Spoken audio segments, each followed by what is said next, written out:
or live for the first time on this channel. This is kind of a big step, I think. Definitely not my first live stream that I've been a part of, but definitely the first for this channel. I'm going to just wait in case anyone actually wants to join me today or tonight, wherever anyone is. But until then, I'm going to be drinking my water, and I'm going to be talking a little bit about what I want for this channel. So the big reason I'm doing this is because I just recently reached 3,000 subscribers, which is absolutely huge. Thank you guys so much. I never expected to get this to this level or this amount of people watching me, so kind of a big thing. And also, I am hoping to do some changes with this coming year. My schedule will be a lot different, hopefully a lot busier than it has been over the last 5 years that I've been doing this. And I have some plans for maybe long form videos, hopefully not too much longer than the videos I already make. I think long form is just kind of the description of my channel at this point. But otherwise, thank you, Takuto. Thank you. I am hoping to put together more like video type. Hey, Flip. Thank you for stopping by. I really appreciate it. And so that's kind of the aim of this. Thank you. This is kind of the aim for this live stream, is to talk about the channel itself, the changes going forward, and hopefully some Q&A if people have any particular questions as well. And yeah, so it's it's kind of odd being on a live stream. I'm not by myself, because there are 5 people now watching, which is exciting. But usually when I'm on a live stream, I obviously have people or someone more directly in video who I'm talking to. So, I mean, I talk to myself for hours as it is anyway for the channel, so might as well. Hi, Rin. I don't think I'm that early, unless I got my math wrong. Actually, maybe. I don't know. It's maybe my computer time is wrong. Who knows? Who knows? And thank you for popping in and saying hi. I really appreciate it. So as I was saying before really anyone came in, was that this is obviously a celebration stream for 3,000 subscribers, which is really super cool. Nothing that I ever expected, but I'm also going to be talking about some personal or going forward some changes that will be happening for the channel, just because my schedule will be changing, hopefully. And then also I have some actual video like content that I want to be making going forward at this point. And I don't know that it's necessarily going to be the most popular of topics, but I do think that it might be at least somewhat interesting for people. Generally, like kind of video essay type of things on themes and actual series themselves and stuff like that, which I don't know if anyone is interested in that, but I'm interested in making it. So regardless, I'm just going to do it. Other things will stay the same, of course, the monthly hauls, first impressions, recommendations, although I rarely do those. I need to do some more of those. And of course the podcast, that is not changing and is probably some of the best stuff that I have on the channel as of right now. But yes, so I hope everyone's morning or evening or day is going well. It's a little after 10 o'clock in the morning here. I did want to try and schedule it so that people might be able to actually come, because I know that obviously time zone differences are really difficult. Like I think I'm generally 14 hours ahead of like a lot of the people and my friends in MangaTube in the US. So like it's a very different thing. Hi Tyrone, and hello Ray. Thank you for stopping in, and thank you for being here. I hope you're having a wonderful Saturday morning. So I was wanting to say that aside from hopefully making long form videos that are a bit more structured, perhaps a bit more scripted, rather than me just like rambling on about, you know, whatever I ramble on about, I am planning, good being productive. That's much more than I have been over this weekend. But I am hoping to do like video essays about certain subjects, about certain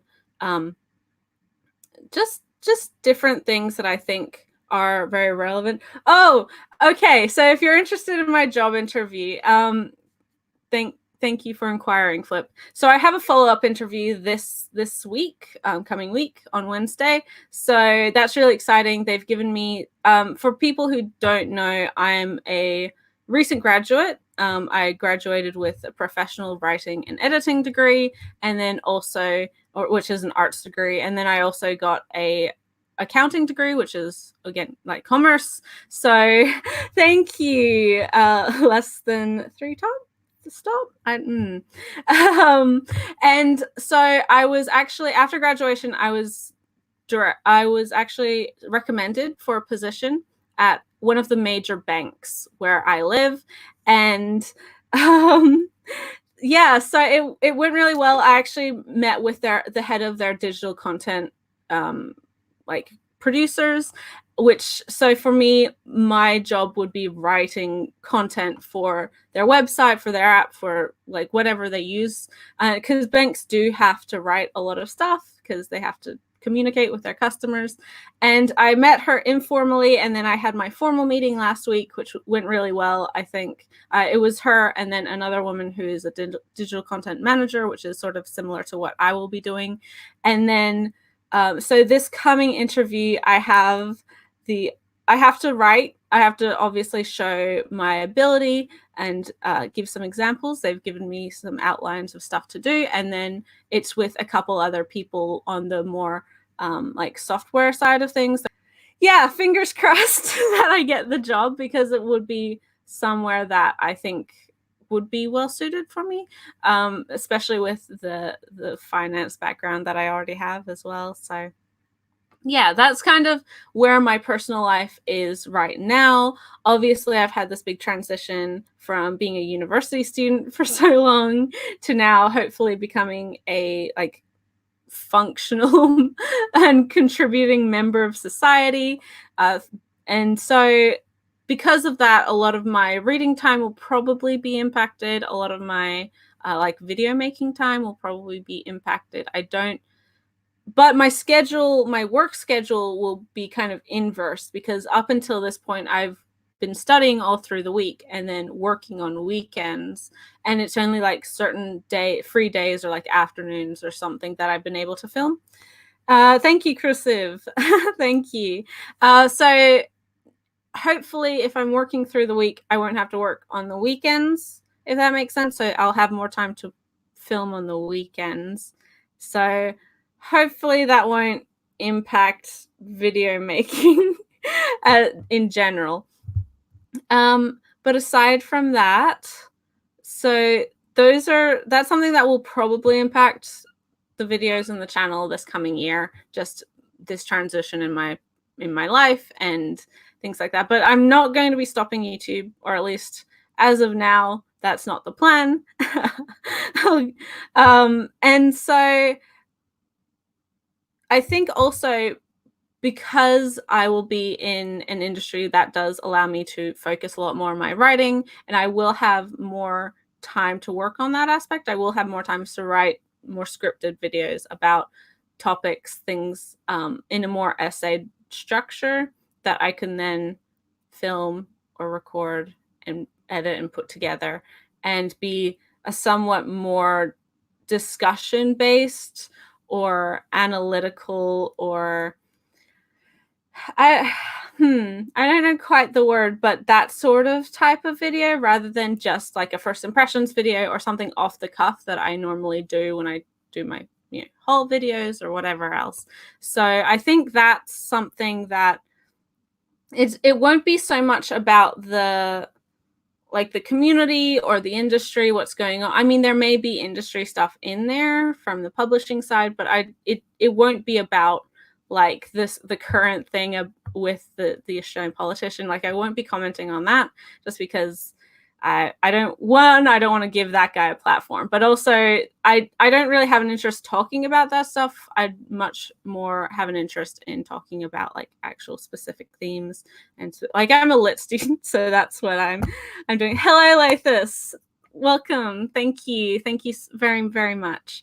We have 15 people in here. That is a lot of people. For the first live stream, that's quite a few, and I really appreciate you guys coming in. And so those two things will stay the same, or those two things will be changing, I should say. The rest of everything else will be staying the same. That's kind of the basic gist for what my plans are for this coming year and the foreseeable future with the channel, because it is something that is like, it's grown so much and it's become kind of a larger part of my life than I ever expected it to. And now being on here on YouTube for almost 5 years, May will be my 5th anniversary, which is terrifying to think about. It's kind of like, I don't want to give it up. It is definitely a place that has allowed me to meet so many wonderful people like yourself, that who are here and who regularly watch my videos, and who aren't watching this live but watch it after the fact. It is, yeah. I'm just repeating myself and rambling at this point, but that's typical of me. That's fine. You guys are used to it. So the other thing that I did want to mention is that because of how my life is kind of changing right now and restructuring, I don't think like this much. I don't know how many people who are watching right now have even attempted to watch my recent pickup videos, like the monthly video, because they're very long and there's so much to talk about. Oh my god, there's so much to talk about. But I don't think that manga. There's a lot of manga that I do want to buy in 2020. And there's some that I will definitely be buying, things like Blue Flag and Tales of Paradise and whatever else. I can't even think of anything right now. And of course, series that I'm going to be continuing with. But I doubt that I will be buying a huge amount of stuff. Not nearly the amount of stuff that I got this February. That was too much. It's kind of stressful for me to see like how many books I get in a certain period, especially when it is that amount. And that's why I kind of did the video early as well, is because it was sitting on a stack on that table there, and it just stressed me out every time I looked at it. The good thing for me generally, though, is that I do try to read stuff before I talk about them, and so I have read a majority of that. The only thing I haven't read is the Kakashi volumes, because I'm waiting for an earlier volume to get to me, and I'm only part of the way through something else. And I haven't read the Kifuro one because I have to, kind of take that in little bits. You don't read that all in one go, because that, you have a little bit of here, giggle, and then get back to your life. But let me know if you guys have any questions for me, and for, that I'm willing to ask or answer, just so long as they're polite and not too personal, because I don't want to get too into that. But yes, otherwise, give me a topic, I'll talk about it. I don't know how long I want the stream to be. It's already almost 20 minutes, which is, you know, as expected, talking to myself for this long. But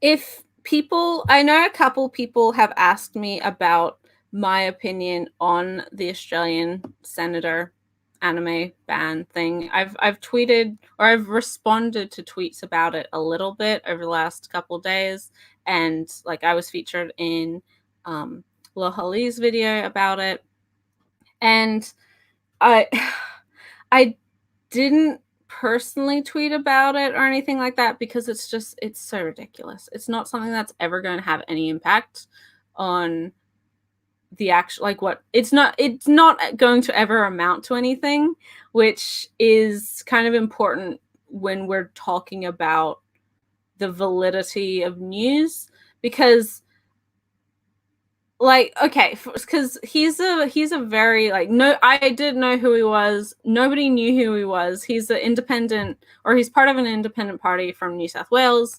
and that party doesn't even exist because the independent leader there lost his seat. He's not a politician anymore, so they don't even have like people or any sort of support. So nobody knew who this guy was, and so I feel like a huge part of him trying to cause this controversy and go in front of Parliament like that was because he wanted to make himself known, to build his profile and build his reputation, because he will probably, very likely, be running as an independent himself. I mean, he's already an independent, but in his own name, this coming election, because that's coming up for like the, you know, all of that. So the thing about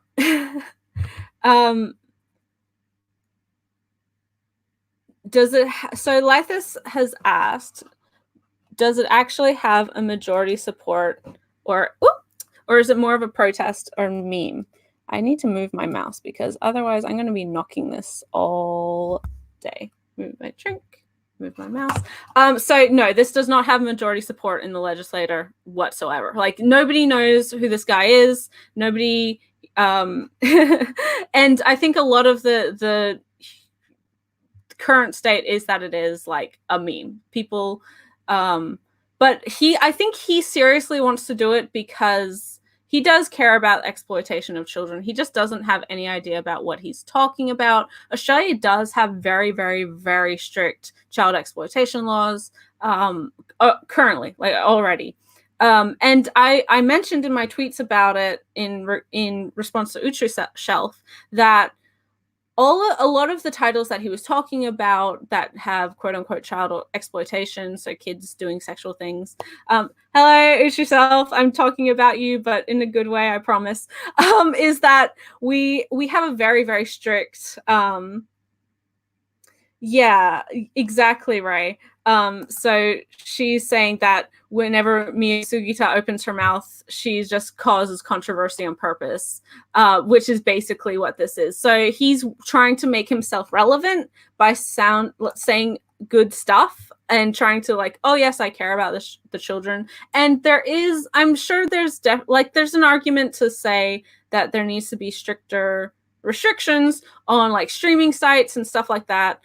But when you buy physical media here, I don't know if you guys have ever seen like an Australian DVD cover, but we have like a massive ratings logo on there. It tells you the day, like the age range, and then it tells you exactly like why it's been rated that. And anime very often does get an MA 15 plus or R 18 plus rating.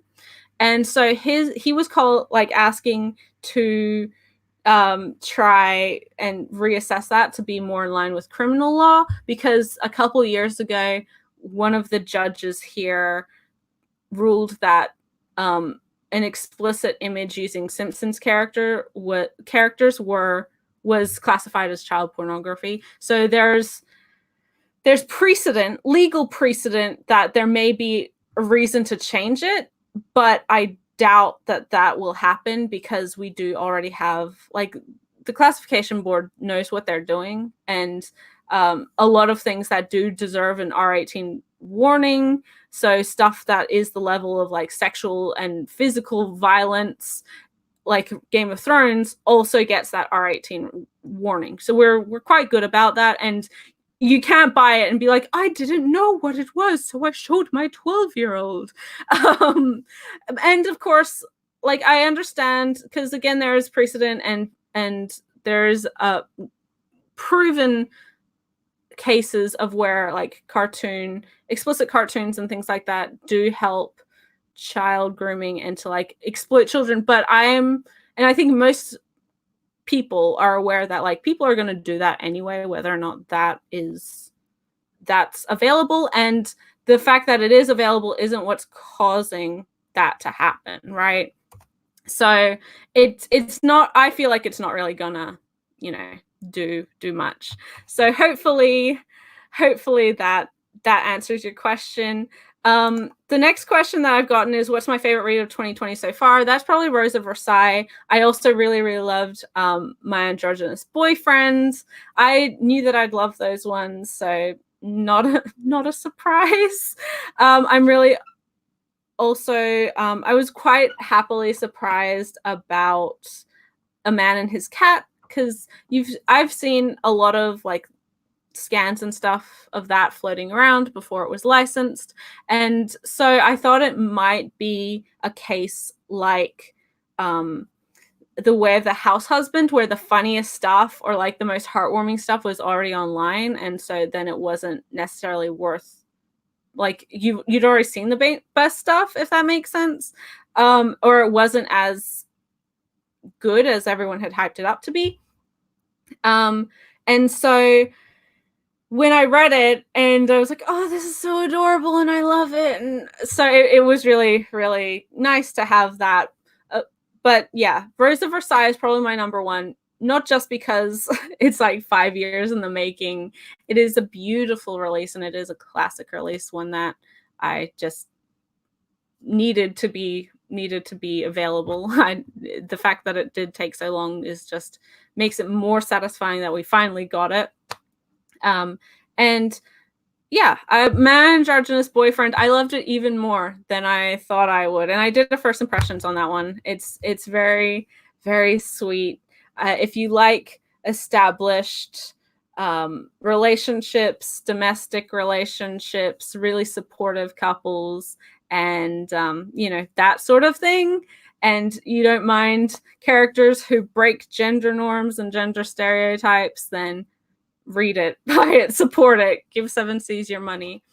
So the next question is, Rin Reads Manga asks, what device do you use to read digital manga? Any other websites like Crunchyroll, Futokia, and Shonen Jump? So I use a tablet. It's just like a Lenovo Android tablet, and that allows me to have multiple reading apps on there. I don't have a Kindle or anything like that. I think Australia's has Kindles, but I've never owned one, and I don't like the idea of having like a platform specific reader, if that makes sense. I like to just have one device that has everything on there for me, which is why I bought a tablet.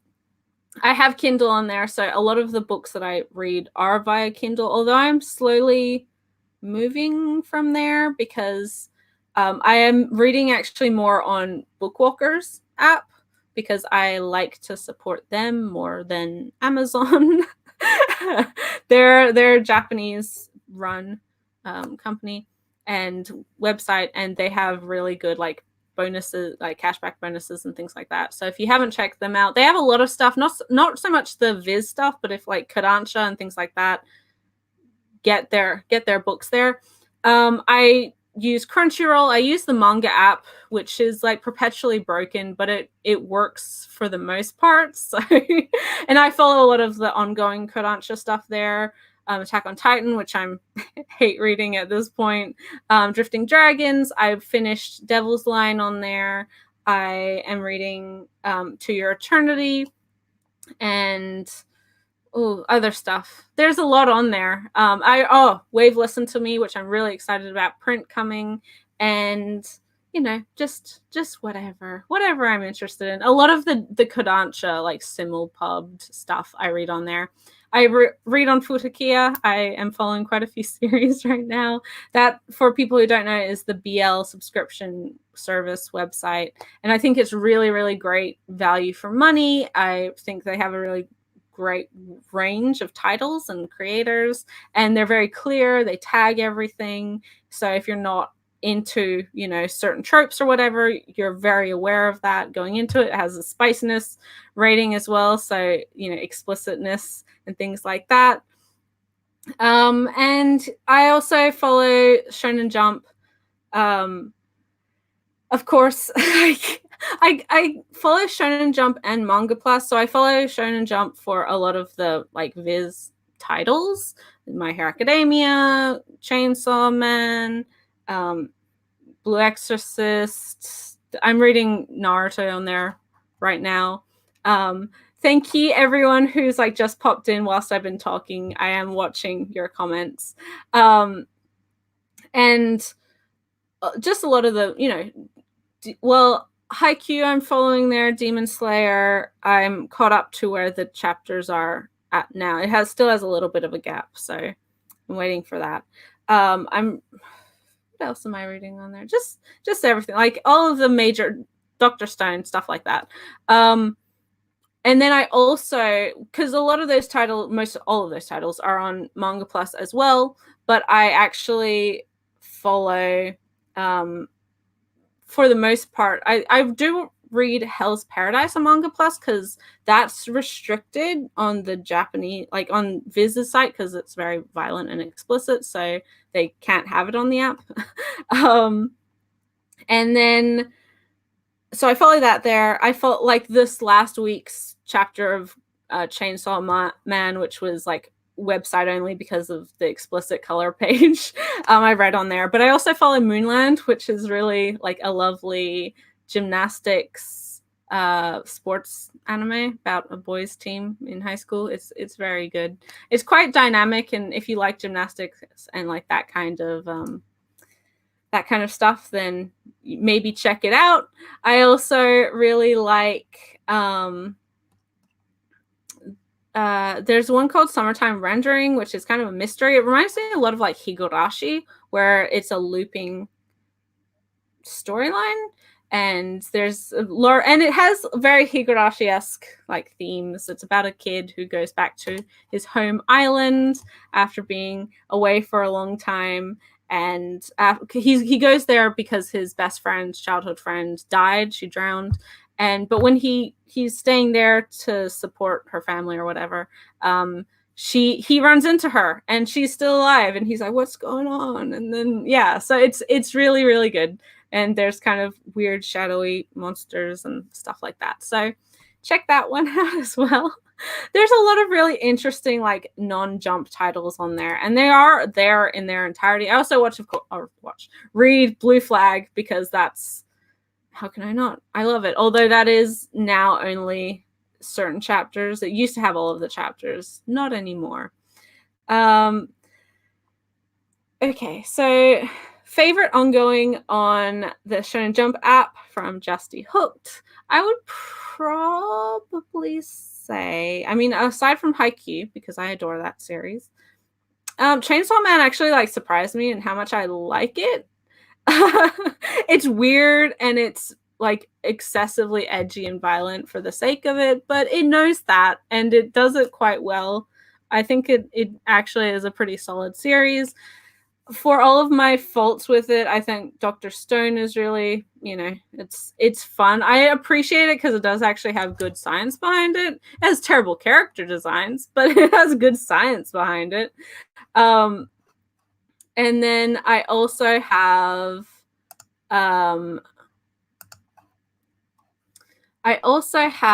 what is it? Just the normal stuff. I would probably say, though, if we're talking about actual Jump titles, it would probably be my Haikyuu. That's easy. Thank you, Mr. Sushi. I've seen you on Flips live streams. And then I am going to, and I did just boot that guy, just by the way. So yeah, Higurashi is if you like that style of like mystery, and this is going back to summertime rendering, or render, whatever it is, doesn't matter. Then I think you'll like it. It has kind of an aspect of, I think Higurashi is probably the best comparison I can give for that. And then, yes, I did read last week's Chainsaw Man. Just, that's kind of,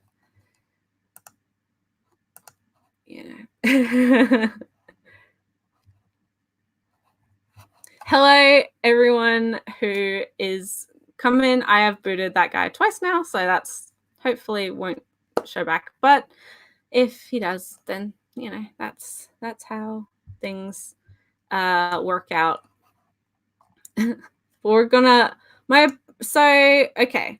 My opinion on Waterkoi, I think it's very fun. I really like all of the characters. I think that it is pretty well balanced, and I think it's not like I'm biased because I like the childhood friend trope, and like reconnecting after a long time. So that, like, the romance aspect is one that I would like anyway, but I do think it has a really fun group of characters. I think for a lot of people they're very relatable,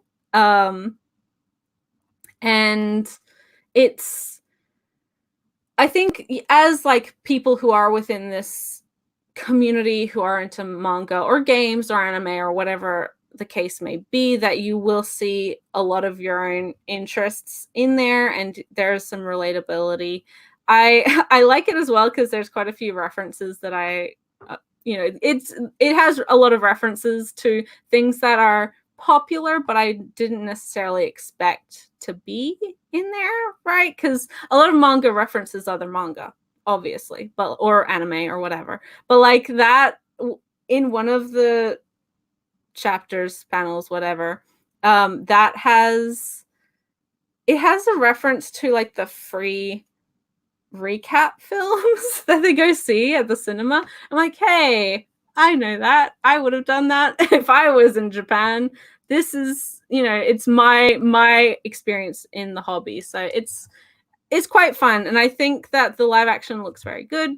I wish that, I do hope that someone picks the disc rights up for the show. I watched it on, whatever the Amazon streaming app is, and it was good. It was good. Very fun. I also really like the opening. I like those kind of like jazzy they got a little bit of a dance to them style of opening. So I'm very easy to please, I think, in some regards, but I think it's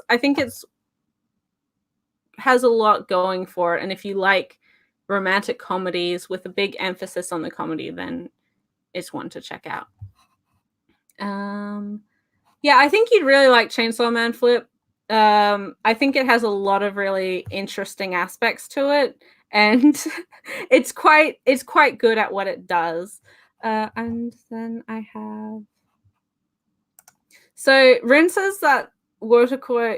Are you talking about Wotakoi for MMO Junkie? Because I've never watched MMO Junkie because I just didn't get to it, and then the director had the whole controversy. I'll get to it at some point, but it's not like high on my radar. I've got other things that I'm gonna watch before that.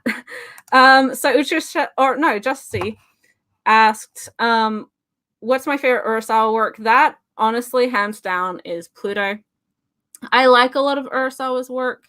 Monster was, I think, the first of his that I was introduced to. I found it via the anime.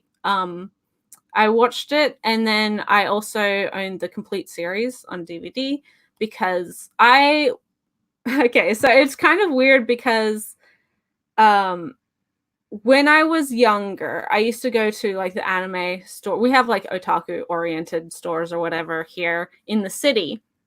and a lot of them have like US releases of discs. And one of the releases was like the first box set that Viz put out for Monster. And I was like, that sounds interesting. But also, I was like a poor 16-year-old at the time. And so I didn't buy it. And I watched it via other means. Really liked it. And then a couple years later, it came out in its entirety in Australia on DVD. So I picked that up. And then when the manga was relicensed, I bought those and read those. But in the interim, I had already read Pluto. Since then, I've just recently read Keaton, Master Keaton. I've also read a little bit of 20th Century Boys. And I'm looking forward to some of the stuff that we have upcoming from him. But my favorite is Pluto, because I feel like with both Master Keaton's kind of episodic, so it works, but Monster and 20th Century Boys and a lot of his other works, they're very, very, very good. Don't get me wrong, but they're a little bit too long for what they are. I think they can be tightened up just a little bit. And I think that it's, because like there's no, I feel like there's no need that for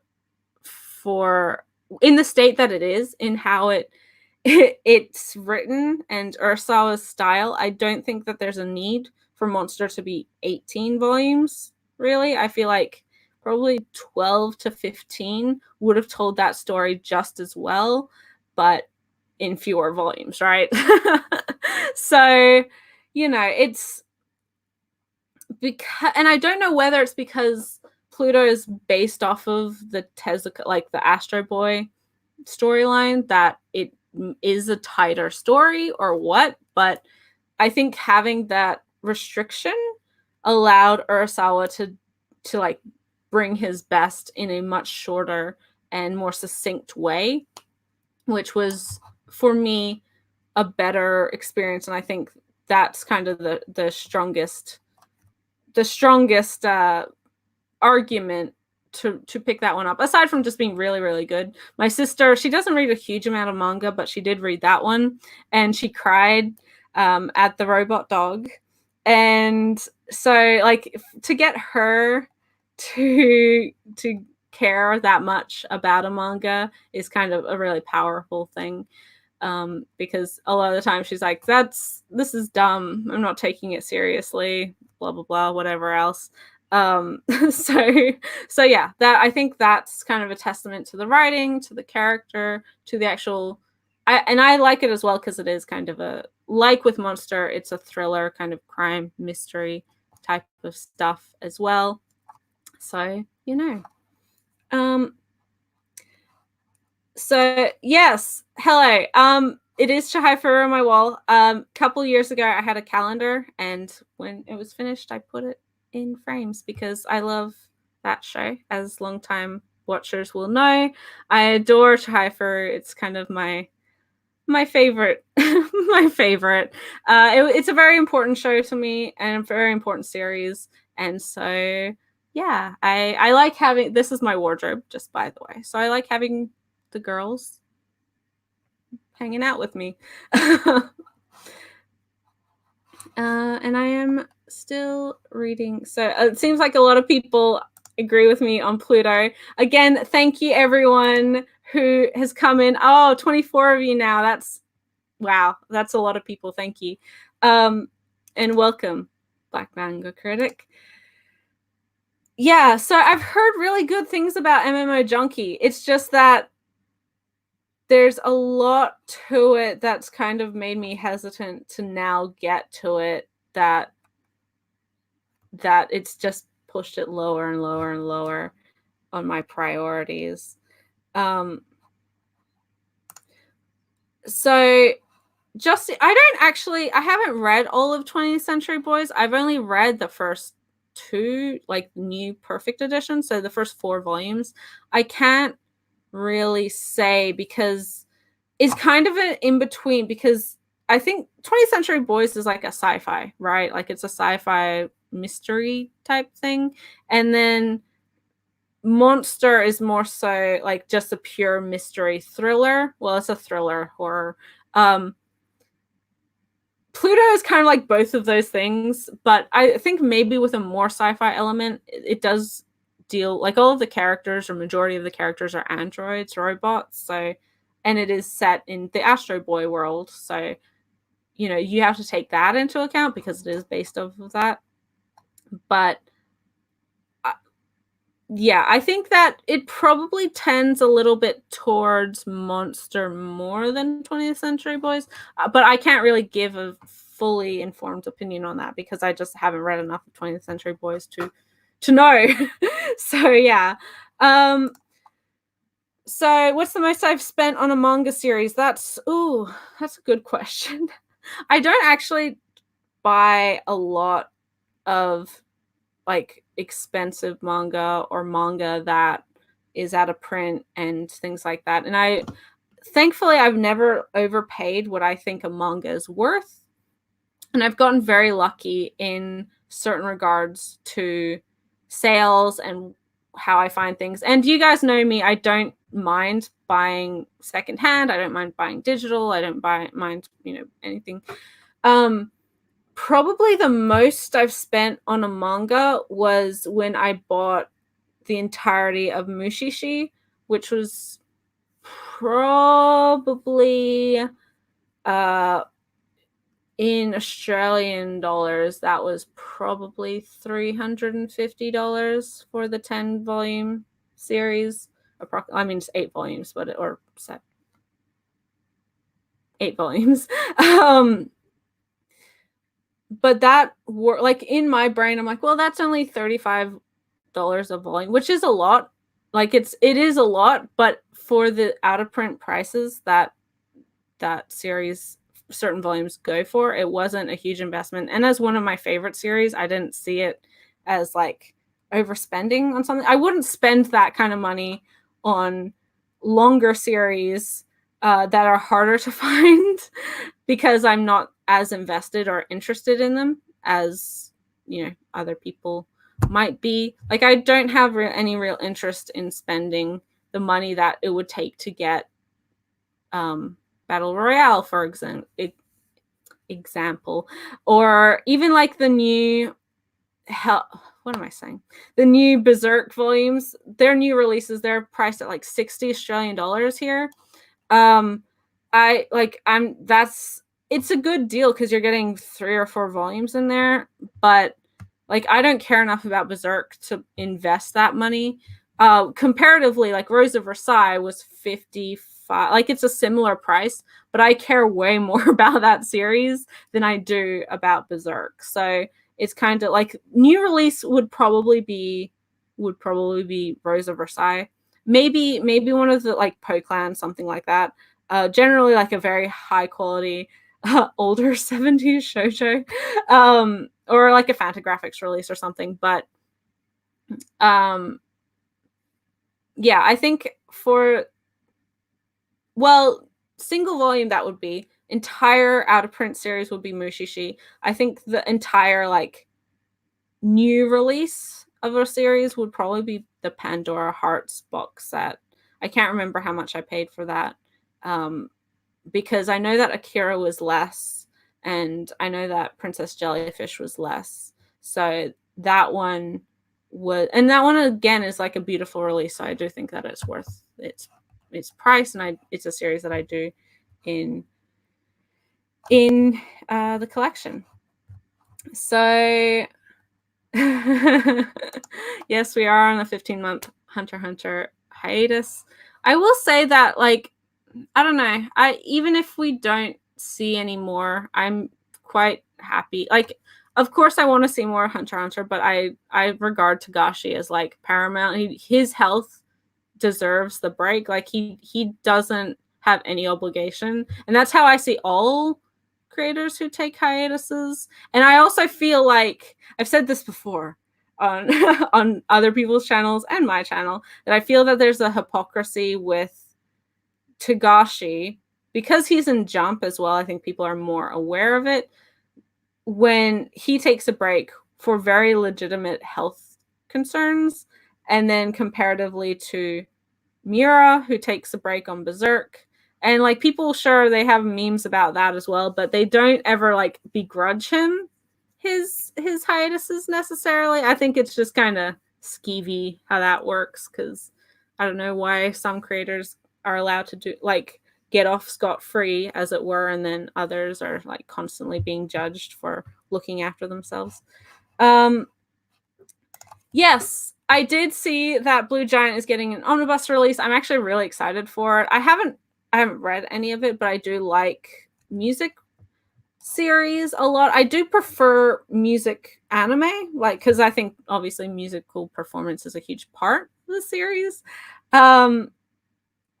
But at the same time, I'm really excited. Like, I've heard nothing but good things about this series, and I think that because it's about jazz and saxophone as well, it's like a really interesting and unusual instrument for manga. Usually, like, piano is definitely the focus in a lot of music, or guitar, like ones that a lot of people play. But yeah, a lot of the times, kind of like the brass instruments or even like woodwind and stuff like that just gets completely forgotten about, or just not as highly regarded. So yeah, I'm actually really excited about Blue Giant. There's a lot from Seven Seas this coming year that I'm quite excited for. So Otakuso asks what the most manga I got for free is not like, I don't get manga for free. I don't like, I may have gotten a copy like accidentally sent to me twice or something like that, but I've never like gotten free copies of anything. I mean, I was given some of Irodori Comics' stuff to review and talk about on the podcast, last month's podcast, or this month's podcast, I should say, which was romance focused, because that's, I mean, they're a doujin publisher and they have a lot of hentai, they have a lot of like, you know, romance couple focused stuff. So I read some that's like free insofar as it's a review copy. I've gotten some review copies for light novels, because for those who don't know, I actually am a regular reviewer on EnglishLightNovels.com. I'm kind of their only reviewer right now. So I've gotten quite a few like advanced reader copies digitally from J Novel Club, but aside from that, I don't get free books. Like, I'm not that important. I'm not, you know, I don't have those connections. And I think also because when we're talking about like advanced reader copies and stuff like that, because I am in Australia, it is harder for a lot of like Viz doesn't like, nobody wants to send me stuff because I especially print books, because I'm not going to get them in a timely manner, so I can't review them before they come out. Comparatively to some of my other wonderful manga tubers like Shay Geeks Out and Mama Loves Manga, they do get advanced copies quite a bit, because they're both wonderful creators. They have great platforms and a huge audience on Instagram especially, so they do have that connection, but I don't. Nobody cares about me. And when we're talking about like sellers or like buying a lot of books from secondhand or something, I don't get that kind of deal either. So, you know, no free manga for me. Yeah, okay. So Honey and Clover Volume 8 is stupid out of print. And I got so lucky because I had the first 2 volumes, and then I was going to like keep buying volumes whenever it was coming out. And I had planned to buy like 3, 4, 5. But then all of a sudden, and I knew that 8 was like stupid ridiculous. I'm like, I might never get this. I'll have to really keep an eye out for sales and things like that. I found a local seller to my city, and it was a little bit of a drive to pick the books up, but she had 3 to 10, so all of the books that I didn't have, and she priced them at like what, basically it's less than retail here, but it was $10 a book, so it was $80.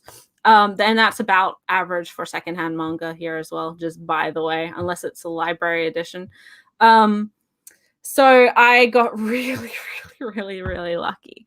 Like new books, like new copies of just the ones that are still in print are like $12 to $15. So I saved money and I got a stupid deal on the out of print manga. I don't have that kind of money, especially not for reading manga or buying manga. That's a lot. I hope you enjoy Zaragoto. It's an interesting one. It's kind of, so for those who don't know, Zaragoto is actually Nishio Isen's first series that he ever wrote. It's what won him the first book is actually what won him the award that got him like published, and then it's a 9-volume series. Nishio Isen does all of the Monogatari novels, and that's probably where you know him from.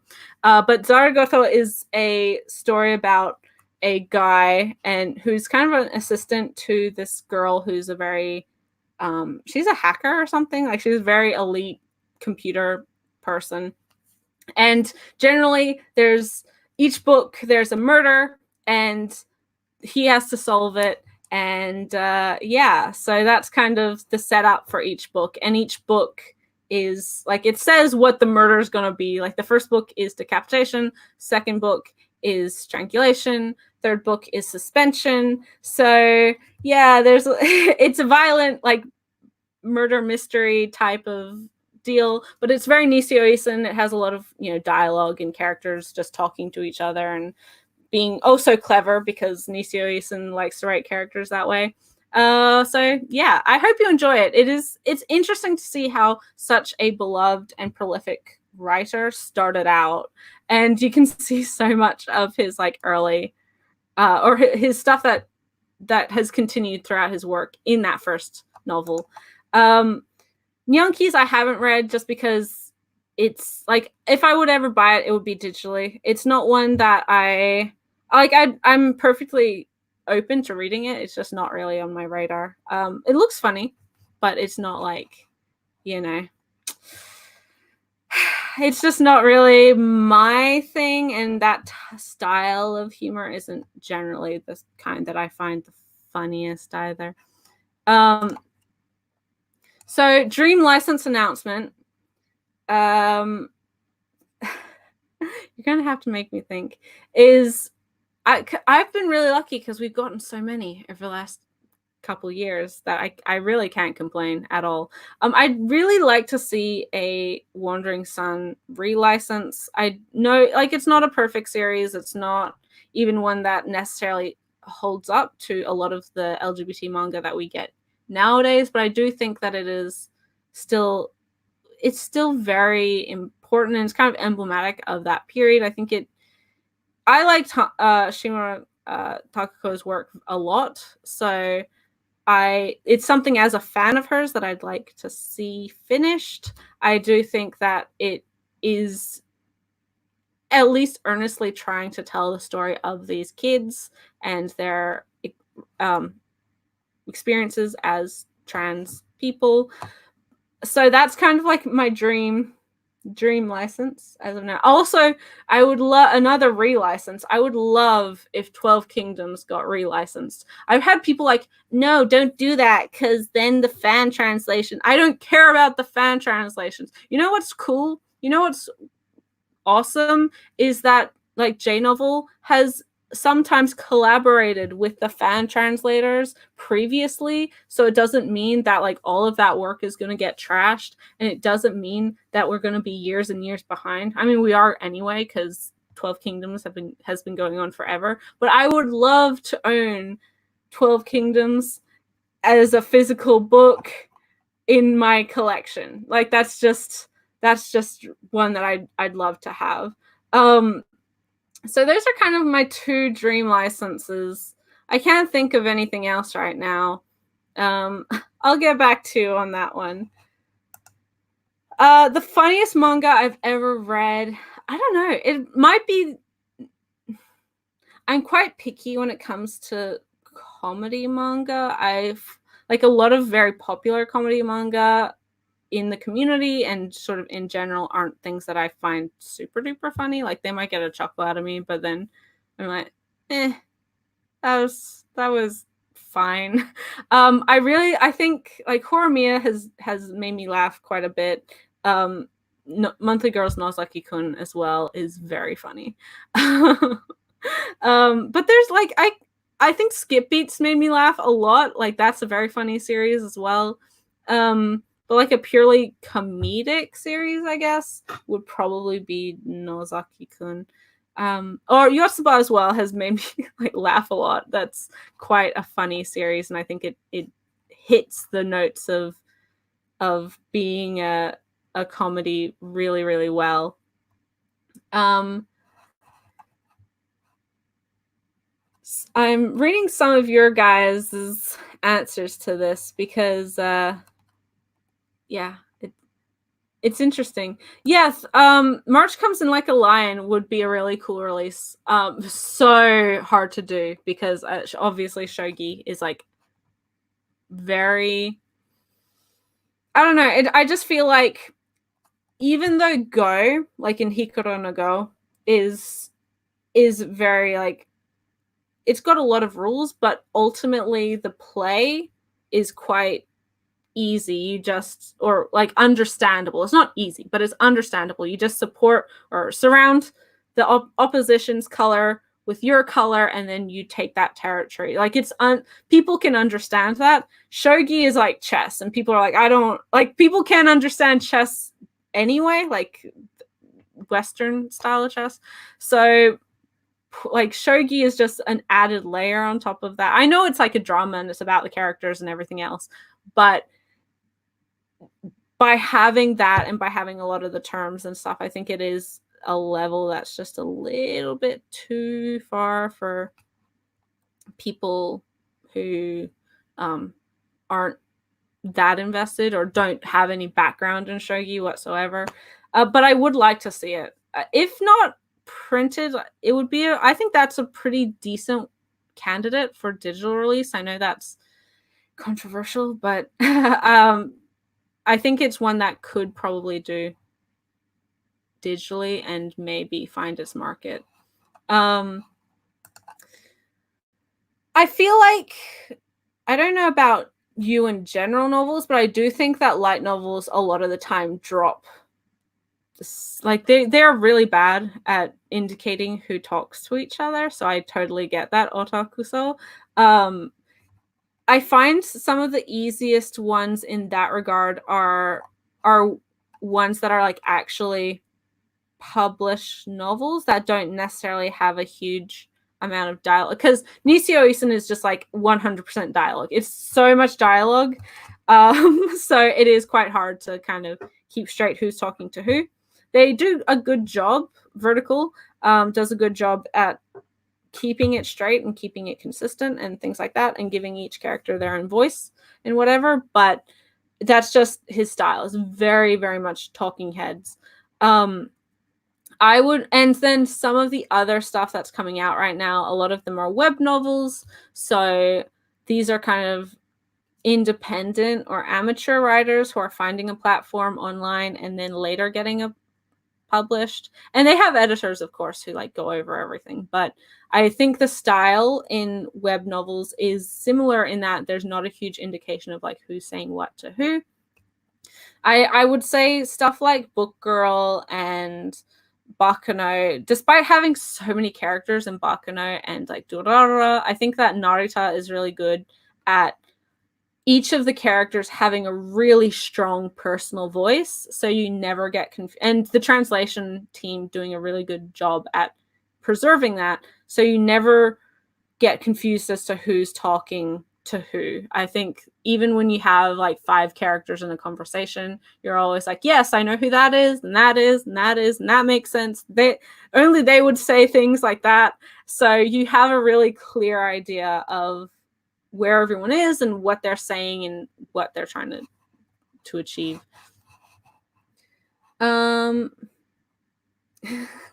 Thank you again, everyone who has come in a little bit later. I really appreciate it. Let me know your questions. I am answering some stuff. And at the end, I'm going to kind of recap what I was saying at the beginning in terms of my channel and where I'm going in the future. If I don't want to comment on like COVID right now because I personally don't know how, like, I don't know the situation in Japan. I know it is growing and it is getting quite serious, but I feel like also I don't know how many mangaka go out in their day-to-day lives. They're not that social creatures, but like editing and publishing and all of that. Every industry, I think, is always affected when we do get an epidemic or a pandemic like this. So who knows? And honestly, if it did, be impacted for a couple weeks, then I don't think that's necessarily a bad thing. Give those creators a break. They deserve it. But as for like whether or not that would happen, who knows? I cannot tell the future, and it's interesting to see kind of the like how much is affected from this type of thing, because I think a lot of people regard it as only affecting certain industries, but of course we're seeing more and more that like anime industry is, a lot of episodes are being pushed back because of coronavirus, and I think that's also because a lot of their secondary animation, or a lot of the in-between stuff, is done in Korea, which is kind of the largest hotspot right now outside of China. So I think that might have more to do with that going on rather than this current state of it in Japan. But as I said, I'm not informed enough to really know whether or not that will happen. Glass Mask is definitely like, that's a big dream you have there, and I think, and again, like, that would, if it ever got licensed, would have to be digital. There's no way that's getting a print release. I'd like them to be able to release the second half of the later anime, because we only got the first half of the like 2008 or whatever version of that show. Yeah, I mean, that dream big, girl, dream big.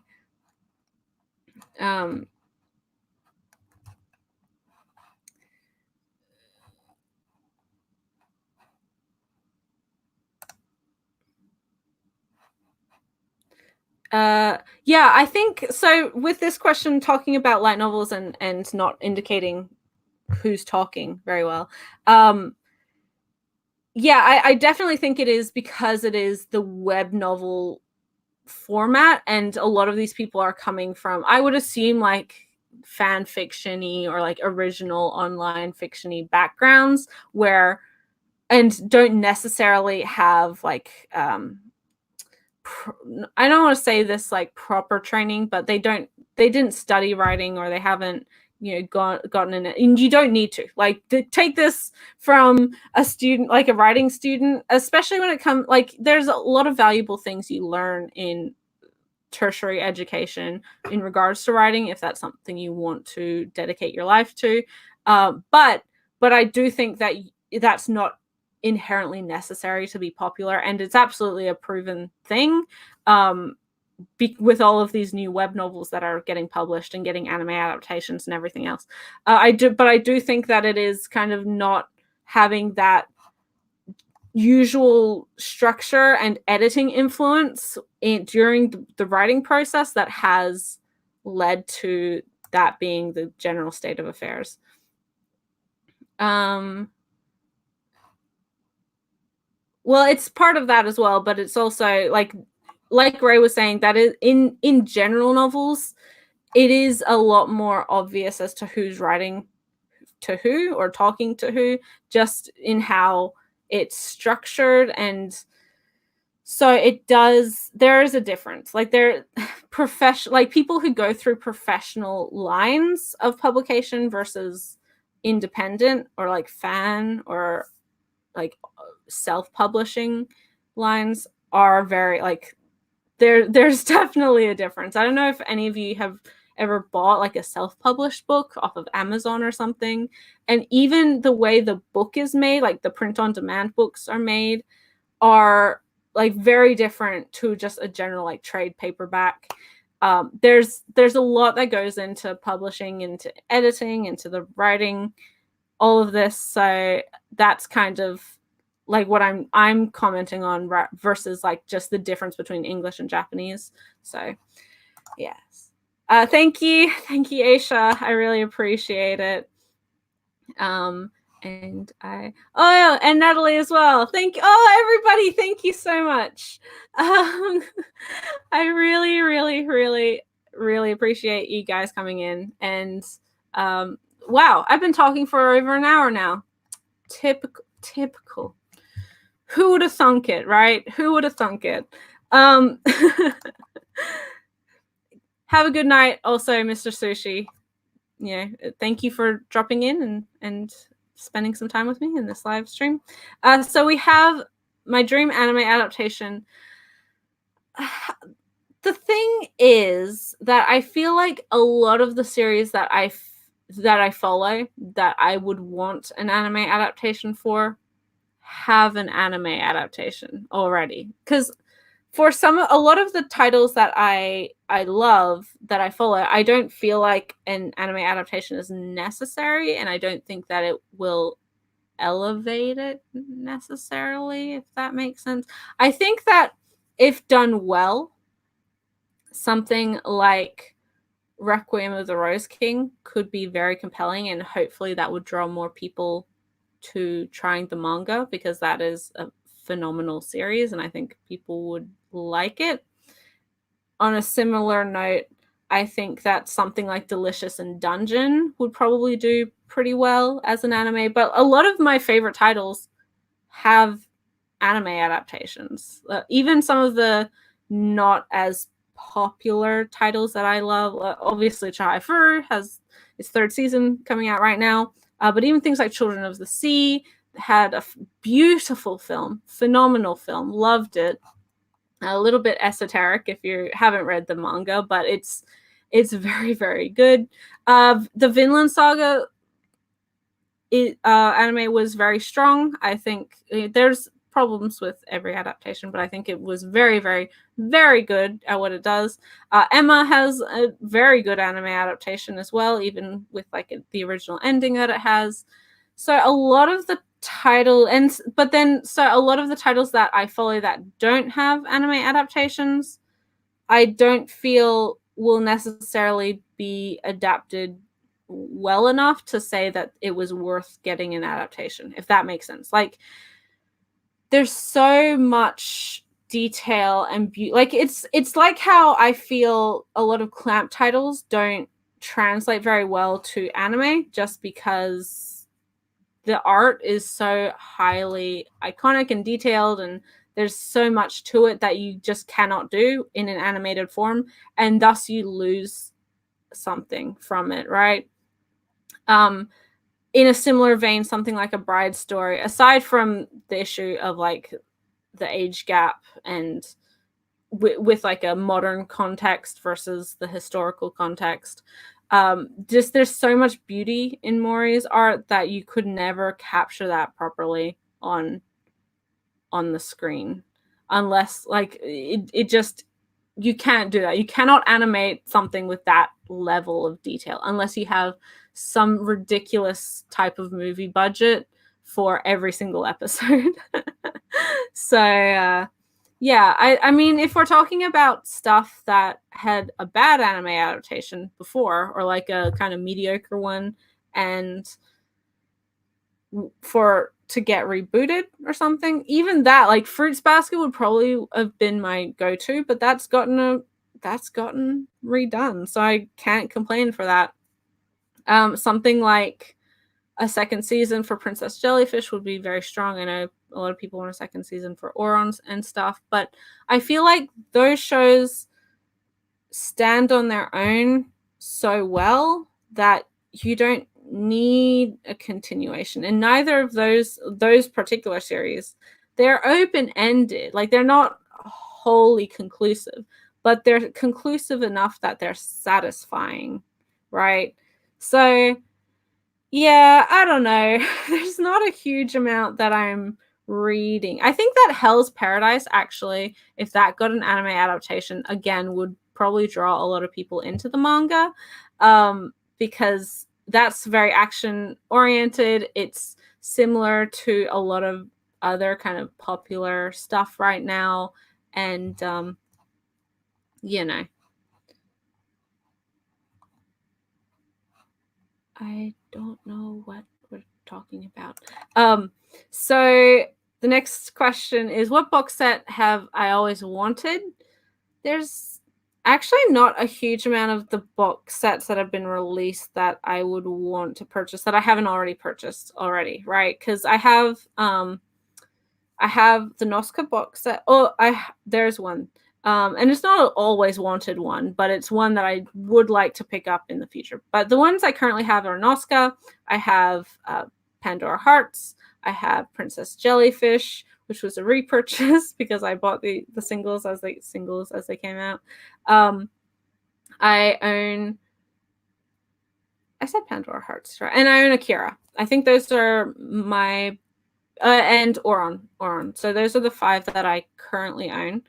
The one that I would want to pick up, not as in like always like, oh, I need it and I've always wanted it, but I do kind of regret not picking it up when it was very cheap a couple years ago, and that is the Revolutionary Girl Utena manga box set, because I am now wanting to have more of the Ikuhara adaptations in the collection. I talked about this in my pickups video, so that's probably the one that I would get, but it's not. And on that, it's like, have I read the manga? No, I haven't read the Utena manga.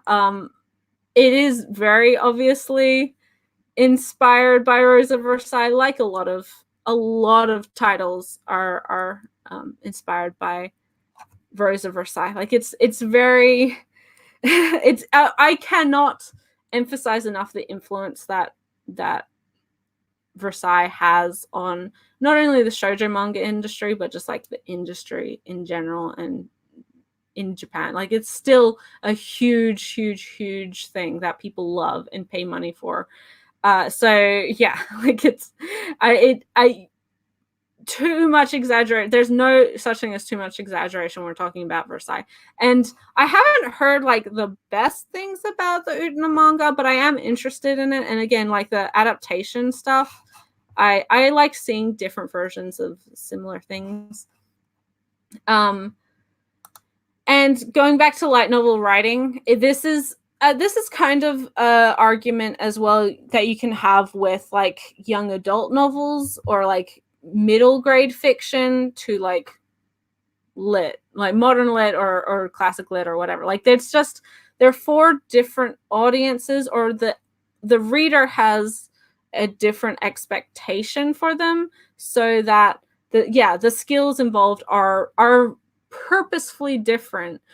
People don't want to be reading a light novel on the train, having to like necessarily like use their brain to process a whole lot, because it is meant to be a quick read, similarly to how you wouldn't put in like all of these very high concept physics concepts into a book made for 11-year-olds, because not that they wouldn't understand it whatsoever, but that's just not like, it's not appropriate for the reader or the setting generally. It's just not. Yeah, there's a lot more to writing than I think people, especially writing fiction, than I think people recognize. And it is something that is very clear when you look at like Japanese novels that have been translated versus light novels that are being translated. And they're both good. Like they're both really good and really bad in both. So it's not like to pit anything against each other. So last question, what DVD only anime would you like to see on Blu-ray? There's a couple of these this is one that I can't answer. I'd like to see Last Exile on Blu-ray. I think because that has gotten a Blu-ray release in Japan. And it's kind of I mean, it's older now and maybe fans don't know it, but I feel like it's one that I would rebuy if it had a Blu-ray. It's just very, very nice. It's like a really, really solid little show. But my number one would definitely be the Mononoke TV show, because that is so visually interesting. Just so visually interesting that I can't. It's kind of a disservice to be. It's an older show, and it might not necessarily look brilliant on Blu-ray, but I do think it would be an upgrade from the DVD sets that we've gotten, both in Australia and in the US. So, that's that's kind of my biggest one. I'd also like to see Mushishi on Blu-ray, because the new season obviously is newer. It's had a HD release, and I'm pretty sure it got a Blu-ray release in Japan. The first season also got a redone Blu-ray in Japan. There's quite a few, but I'm also that kind of person who wants to just only have Blu-rays. I don't use DVDs ever, aside from if that's the only option to buy something. I hope that with the if it does well for Discotheque, if Honey and Clover does well for Discotheque on Blu-ray, that we'll see some stuff like Nana or Paradise Kiss come to Blu-ray as well. I think those are pretty solid shows that have been out of print in the US for a long time and could definitely benefit from a Blu-ray release. And hello, Aisling Rowe. I am also in Perth, so hello. Thank you. Thanks for hopping in. And again, thank you, everyone who's commenting. I am trying to get to everything, I promise. Yeah, so as Takuto said, and as I was talking about the expectations, but the thing is with light novels as well, because we're seeing so many web novels become light novels. The web novels you have to think of in the same way as fan fiction, right? Because they're published online. You get the notification every time a new chapter is posted, so you read it then. And anyone who has read fan fiction, that's what it is. That's what you do.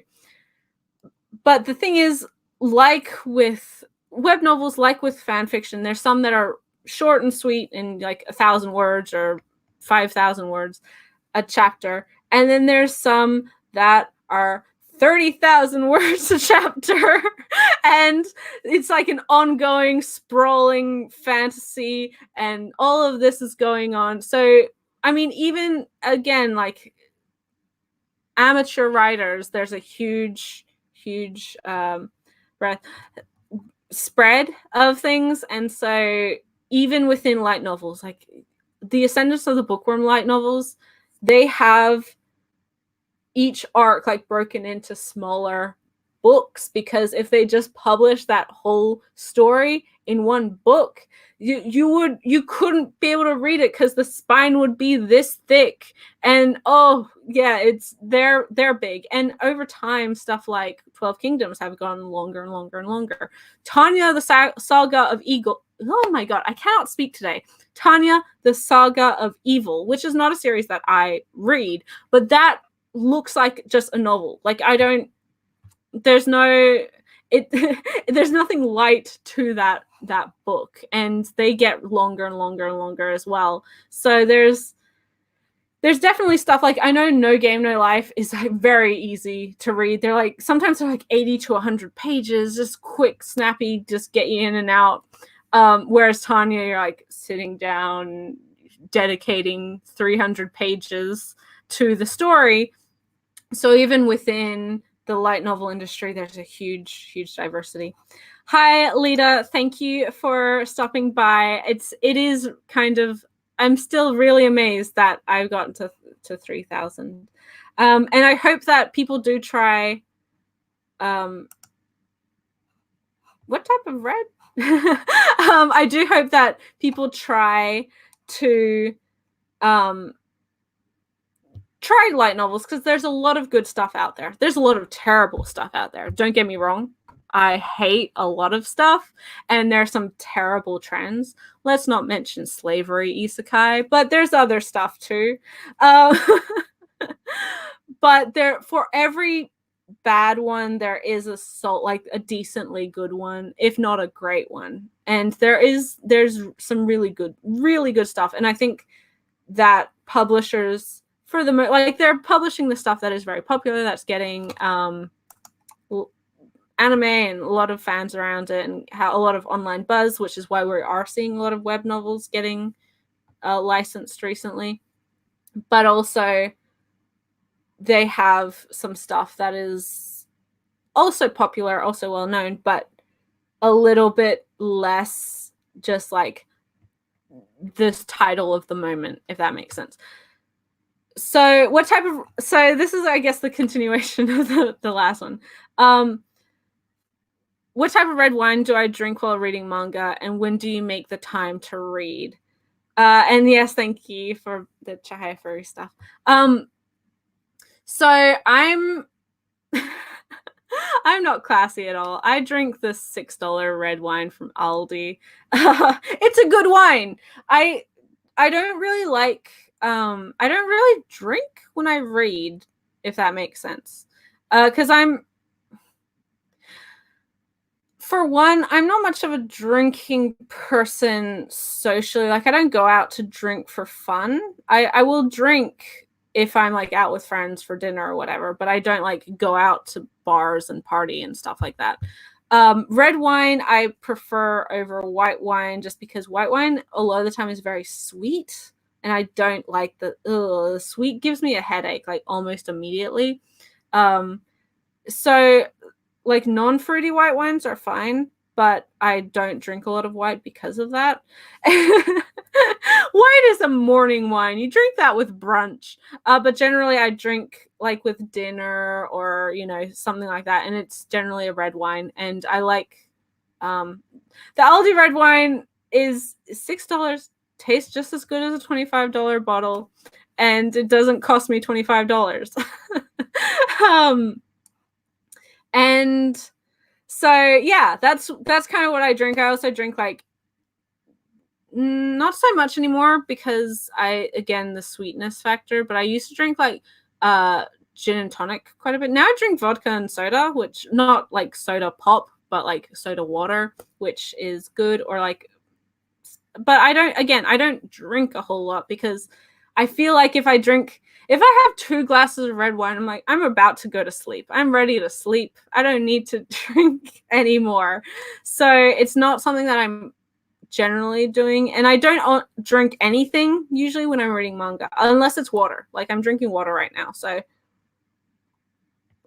and that's a really like basic thing to say, but like the drink I drink the most is water. I have coffee in the morning sometimes, and sometimes tea, but like very rarely. 100% water is the way for me. But yeah, cheap wine. Save your money on your wine, then you can spend more on books. But generally, when I find the time to read, up until now, it's been when I get the book. So sometimes that's like immediately after I get it from the mailman. I try to, because I used to have in my schedule like at least one day off during the week, and that day would still be busy for me because I do various chores and things, or like run errands or whatever. But it would mean that I could, usually in the afternoon, I could read for a solid period. And then now, as I've gotten more into a normal schedule that most people follow, I read at night. So I'll read for an hour or so before I go to bed. And that's when I find the time to read. But I'm trying to balance like my manga reading and then my light novel reading, because I still have some light novels, because I read them and then I write reviews for them. So I have to like try and remember everything by the time I get to writing them. So usually if I'm reading a light novel, I'll read it earlier in the day so I could write at night and get that done, and then schedule it for whenever it's to be posted.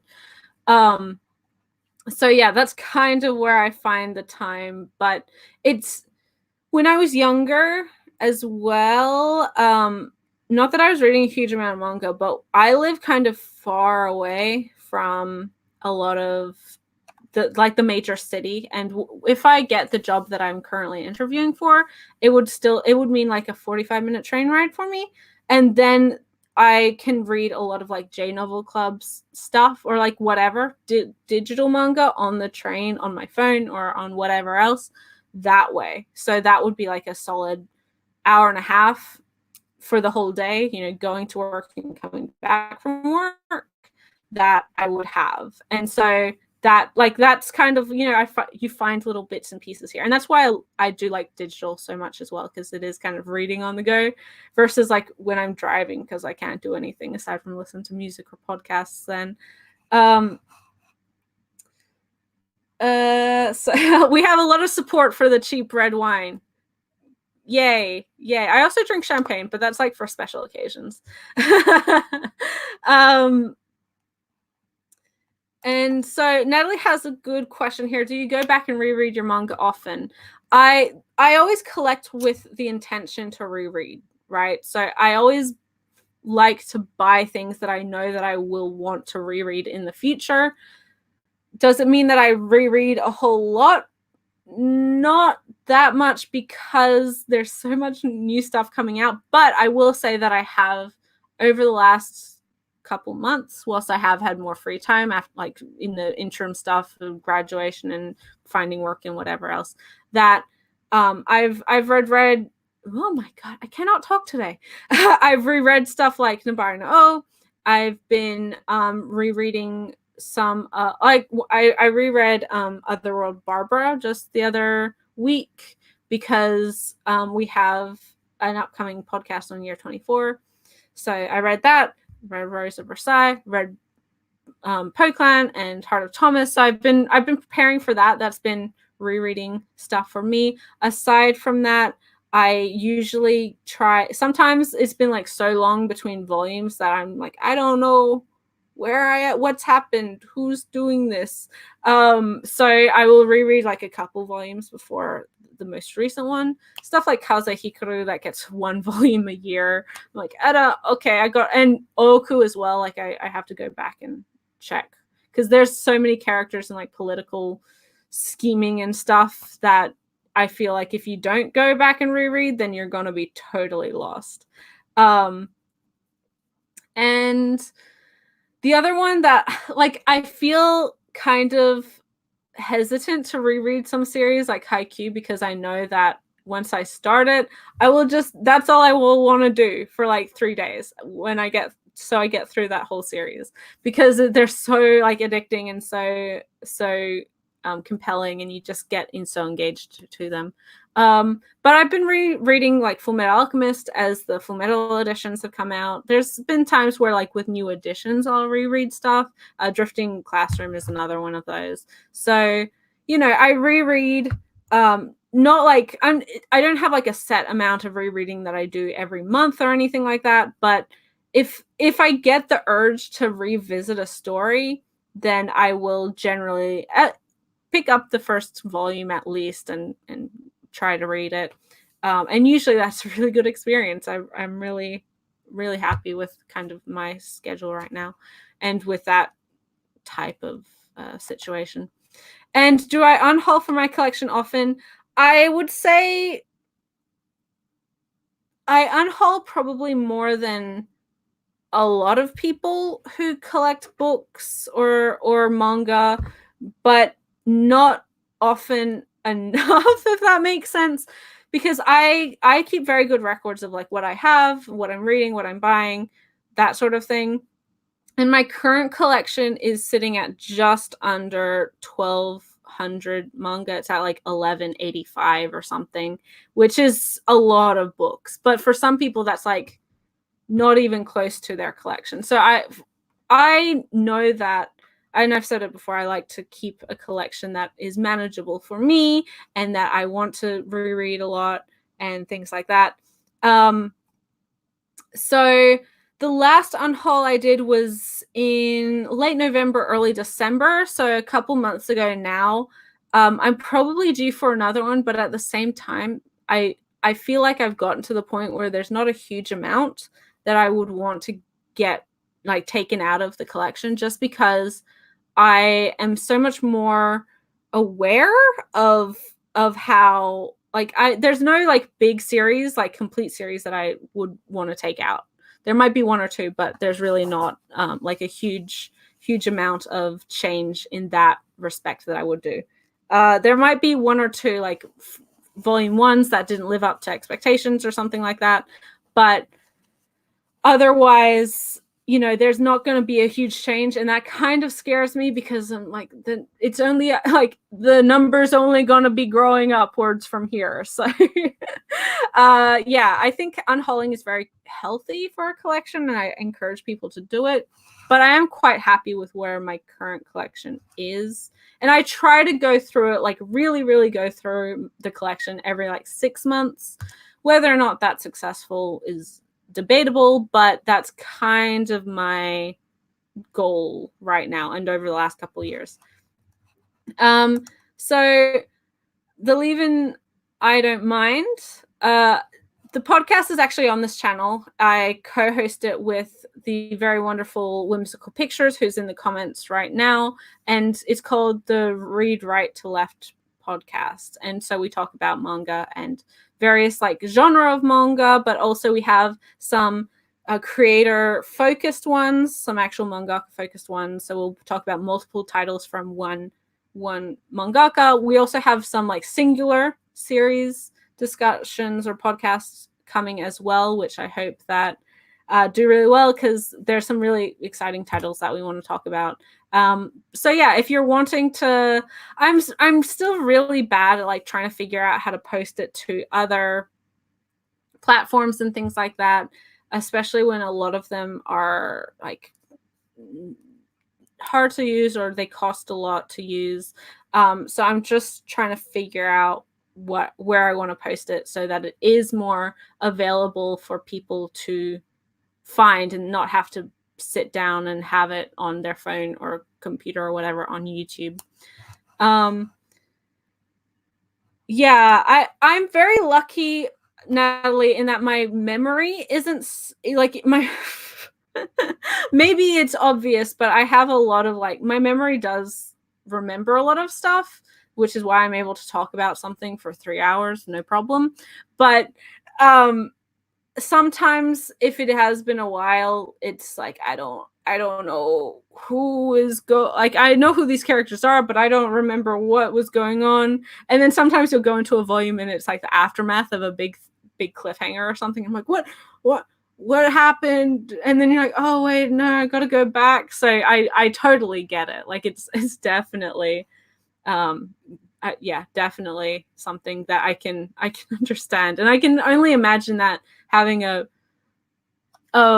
memory, like a bad memory, would make it, I think it's good, because then you can reread stuff and like experience it again for the first time, or like it feels like really exciting to reread it. Whereas sometimes I remember too much of a series, which is why I won't reread it for like years and years and years and years and years until I've like forgotten more about it.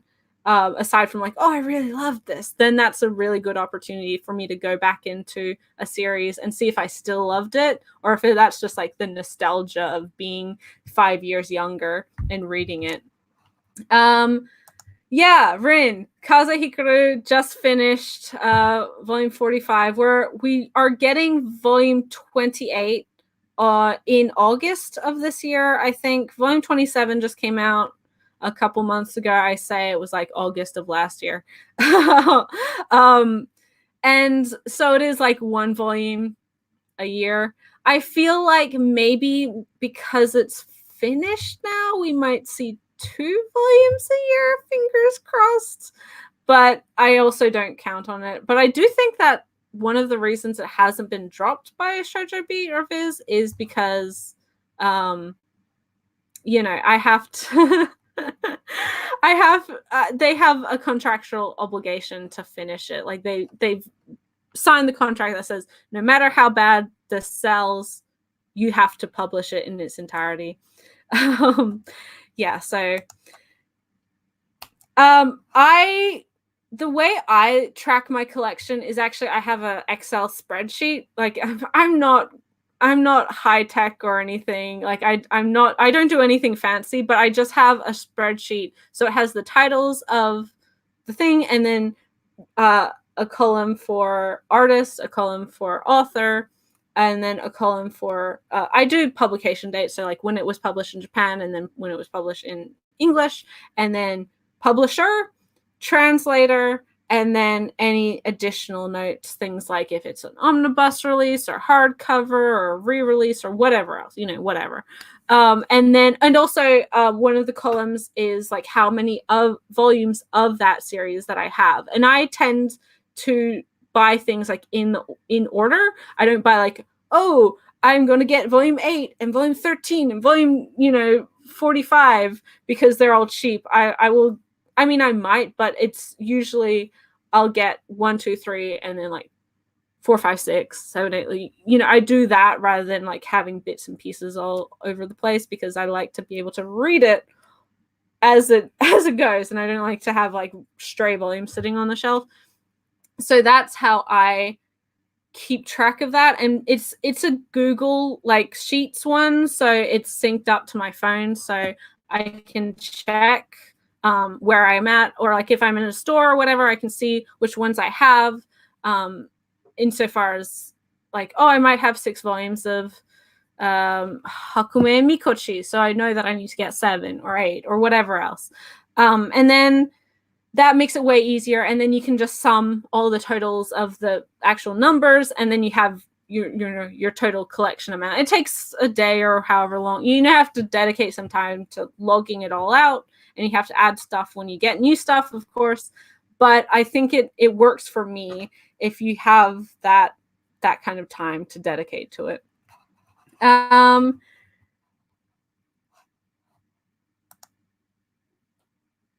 Oh, I'm sorry, Rin. The romance podcast was very long. I think when I finally edited it, like the finished version, it was like 3 hours 45 minutes. So I said to Ray, I was like, we need to record like a beginning and an ending bit, because we need to break this into 2. I'm happy to post it all as one, but I don't think anyone's willing to sit through 4 hours of a podcast, especially about manga. But it was really, really wonderful having guests on for the first time, and I think that is something we're wanting to try and do more and more as well for this coming year. And not for every podcast, of course, and it will be for people who I think are invested or interested or have like are well known in the community or otherwise for the particular topic or for the particular series, stuff like that. So yeah, expect more guests, although I don't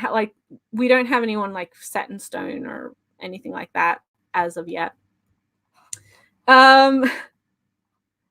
Yeah, I do agree with this sentiment, is to add Hunter x Hunter and Yu Yu Hakusho to the vault.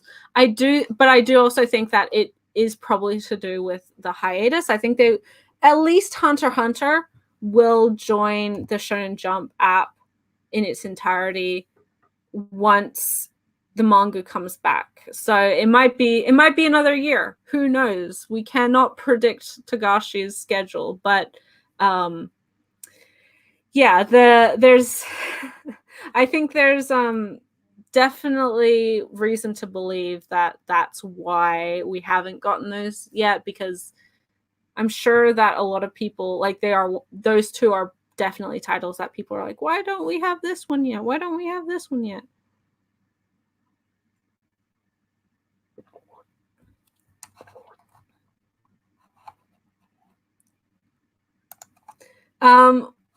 Yeah, so also Rin had another statement here, which I totally agree, of BL anime going in a very positive direction over the last 3 years. I actually talked about this a little bit in my most recent anime pickups video, which I posted earlier in the week, because I was talking about Yuri anime in comparison to Kase-san and Morning Glories, because I got that this month and I watched it. I loved it, as I expected to. And I think that film or OVA, it's an hour long, so it's technically a film, I think. I compared to the similar, very, very similar docu-say or Classmates film, which was an hour long. It was released, and both of those, although good anime had existed in the Yuri and BL genres before that, those two kind of really symbolize the shift and the change of more positive direction and more BL or Yuri anime getting adapted, manga getting adapted to anime. So stuff like, because Classmates came out, and then after that, since then, because before that we had a lot of really problematic toxic stuff, and we've still gotten that, like Super Lovers, let's not go there, but before that was like the typical BL anime would be stuff like Junjo Romantica, World's Greatest First Love, stuff like that, where it's like, no thanks. I say as a Sekaiichi fan. But after Classmates, we've gotten more things that are a little bit more nuanced, that are stronger adaptations, that are just, that don't have the toxic tropes to them. Given is probably the most recent one that everyone knows about. I'm very, very excited for the Twittering Birds Never Fly movies, which are dark, and they have some toxicity, but not for, like, not romanticized toxicity, if that makes sense. And they're very, it's a very good series. But we've seen more BL and even not Super Lovers, even Love Stage, which does have tropes, is still like overall a better story and a more decent couple than like anyone from Junjo Romantica. So we have seen this change, and I think we're seeing that happen with Yuri as well, with Bloom Into You. And again, not to say that good Yuri anime didn't exist before this, but it was very reliant on tropes for a lot of it. Stuff like Whispered Words, and also the other one I can't remember right now, Sweet Blue Flowers, both had anime adaptations that predate Kase-san, and they're both very, very good. But stuff like, there's just the very tropey S-class type of stuff, or almost like fetishy type of Yuri, was what was getting made. And we've seen some of that stuff still happening. Obviously, we got an anime adaptation of NTR, but although it's not something that I'm interested in, just the fact that we've gotten like Citrus and stuff like that, it's shifting, and more of the good stuff is being made versus the standard tired tropey stuff that I think people associate with the genre. And I totally agree. I think it is definitely a really, really good sign. I have to, yeah, Slam Dunk is an interesting one, because I actually want to read Slam Dunk, but the only way you can read it is physically. Same with all of Inoue's works, I think. It's not, he doesn't believe in digital platforms and digital reading. And looking at your follow-up to that is that it's changing, which is good. You know, that's a good thing. But it will mean that I will have to try and find it at a library locally if I want to read it, because I don't want to jump in and buy it. Not that I think that I'll dislike it, because I do actually like Inoue's work quite a bit, but I don't have the space for a 30-volume basketball manga right now. It's just too much. But I do think that maybe with things, with more and more manga making that transition to digital through platforms, both in the East and the West, that we will see more becoming available. And I think we're just kind of finding the middle ground right now, because obviously fans want everything. Like, they want just everything, because they're used to scans and they're used to just having everything at their fingertips and not paying for anything, which of course is not good. But by the same token, there's definitely a lot of titles that would benefit being available digitally via a app like Shonen Jump or whatever. When talking about digital manga in the podcast, actually, I mentioned that one of the big things that I'd like to see, especially from Viz over the next couple of years, is a similar platform to Shonen Jump for their shoujo titles or josei, like their non-Jump titles. But the Shonen Jump app is unique in that it is Jump kind of behind it, and their CEO is very he's very open to be adapting and to like trying new things and to being at the forefront of change. So that's kind of what has spurred on this current shift in English reading, in English availability of manga. And it's a whole lot harder when we're talking about like the shoujo beat stuff, because there's so many different magazines there's so many different creators, and it's not as, it will never be as cohesive as the Jump. The Shonen Jump app does have non-Jump titles there, but it's it's there's certainly a lot less hoops to jump through versus a lot of the shoujo beat titles. And I think that's the biggest reason why we haven't seen more efforts. But I mean, a lot of the online and digital manga subscription services and stuff like that, Futaki is a great example. They're kind of proving that it is viable, and I think that as it grows and as it gets more and more people buy into it, that it will be able to sustain itself much better. And I think they were very smart to start with BL, because obviously it's a huge genre. It has a huge readership, although people don't like to admit that. And it is it's money is there, and people, I think most people, if they're aware of it, they will want to try and support their favorite creators. There's always going to be idiots who don't. But the great thing is with Futaki, it is like globally available, even in Japan. So like anyone can, there's really I don't think there's any restrictions there. So I do think everyone can read it. And that's like a really, really good start to getting to this point where majority of fans will be happy with kind of the state of things. And Manga Plus is sort of similar, with the Shonen Jump stuff being globally available, and depending on region, the chapter availability for stuff like that as well. So because it's really hard, because a lot of these countries have their own local publishers, non-English publishers, who have to kind of protect their investment, right?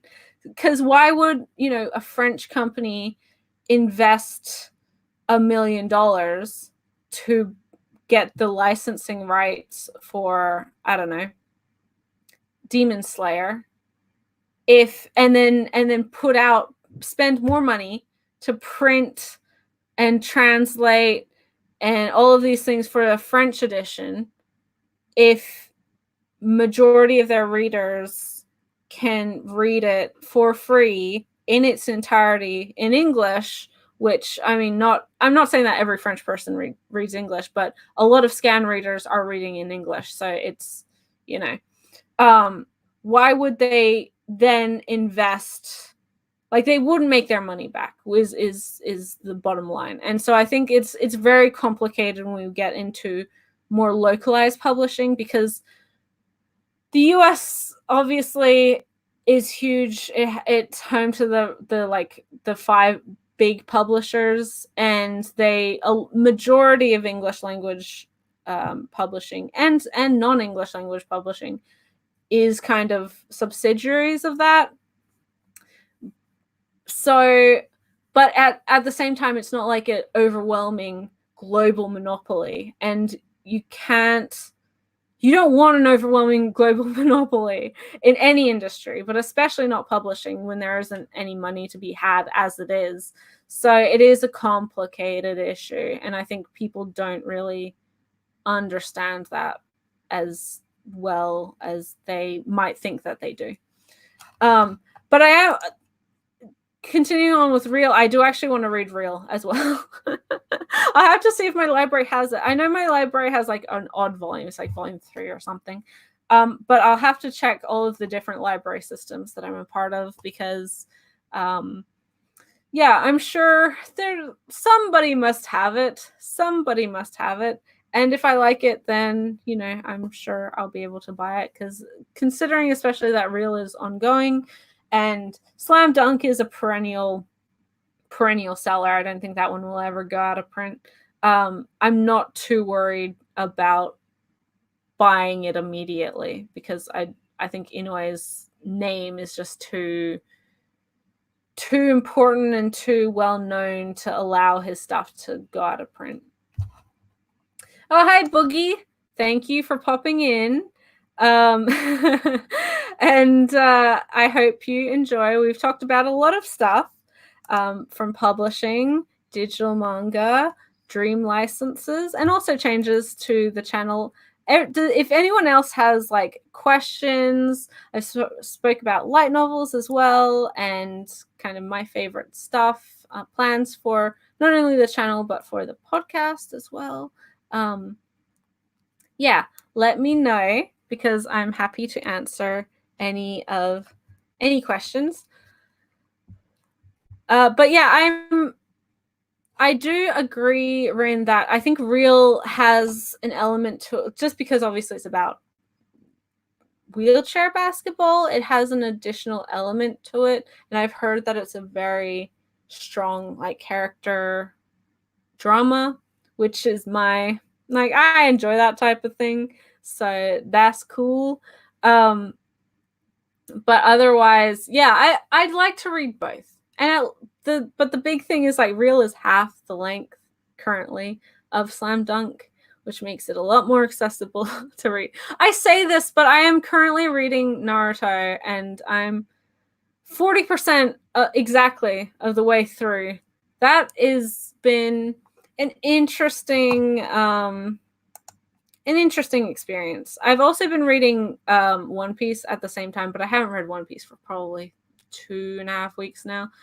Because I was doing really well in January. I read a whole bunch of both of them. I was reading I'll read 7 chapters a day for Naruto because there's 700 chapters. So I was like, I'll get it done in 100 days. That's a little over 3 months. Bam, do it. And then One Piece, I was like, I'm already doing this, so I might as well like start one of the most well-known, famous manga bestseller of all time. See what all the fuss is about, because I am aware of all of these titles. I know a lot of the characters. A lot of things are familiar to me because, well, they're just like hugely popular titles. So I think I'd be it would be a real surprise if I wasn't aware of character names and stuff, or even arc names. But I think I got a little bit shonened out for a while. And I was like, okay, I have to take a break. And it wasn't that I was disliking either of them, but it was like, this is just too much upbeat, boyish adventure energy. I need to relax. But I just finished, or I just got a couple of days ago to the time skip in Naruto.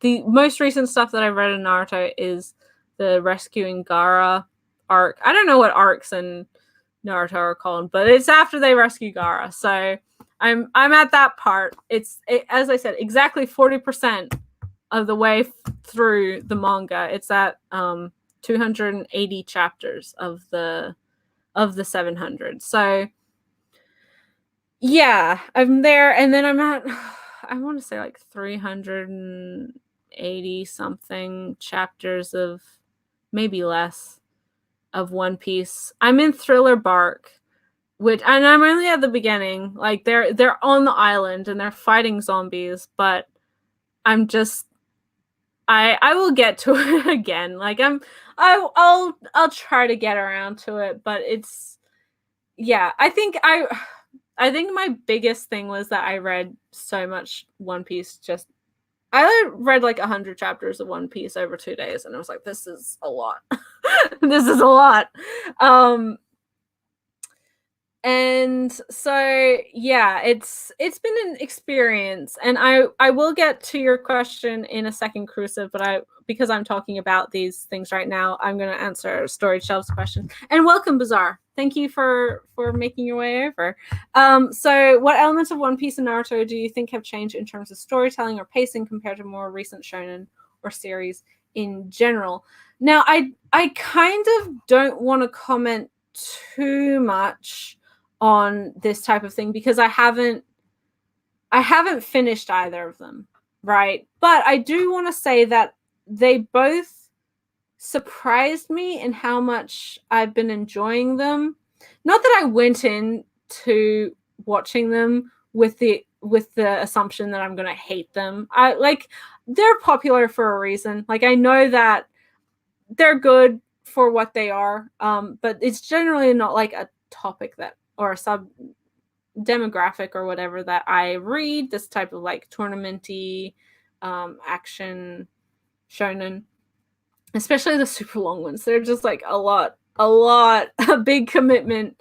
So I think that with One Piece and Naruto, and I can't give the comparison because I don't know how long arcs run in My Hero Academia, but or like Demon Slayer, or even Haikyuu and stuff. I don't know how many chapters are dedicated to like quote unquote arcs in those series, but I feel like certain storylines are longer, especially in One Piece. Like there's a lot of times in One Piece I feel like chapters, maybe especially early on, like Alabasta and stuff, I felt like that weren't like, they didn't move the story a huge amount. There was some that are like strictly just meant to be like funny, like oh yeah, look at Luffy being a stupid like isn't this funny? And that's fine, but I feel like that could have been done in like 5 panels versus 19 pages. There are times when I felt like One Piece kind of, it's very engaging. Again, don't get me wrong, it's very fun for what it is. I definitely have enjoyed a majority of the characters, more so than I expected to. I was trying to explain what One Piece was to my mother the other day because so I saw a picture on Twitter of like somebody's One Piece figure collection. There was so many figures, there was like a lot of figures, and I was just like, wow, look at this. And I showed the pictures to my mom, and I said, that's all from like one series, one comic series, or one anime. And she's like, oh, well, collectors, once they get into it, they go all out. And I'm like, yeah, absolutely, 100%. I know about that guy who owns every piece of Star Wars merchandise that's ever been released. I know he exists. But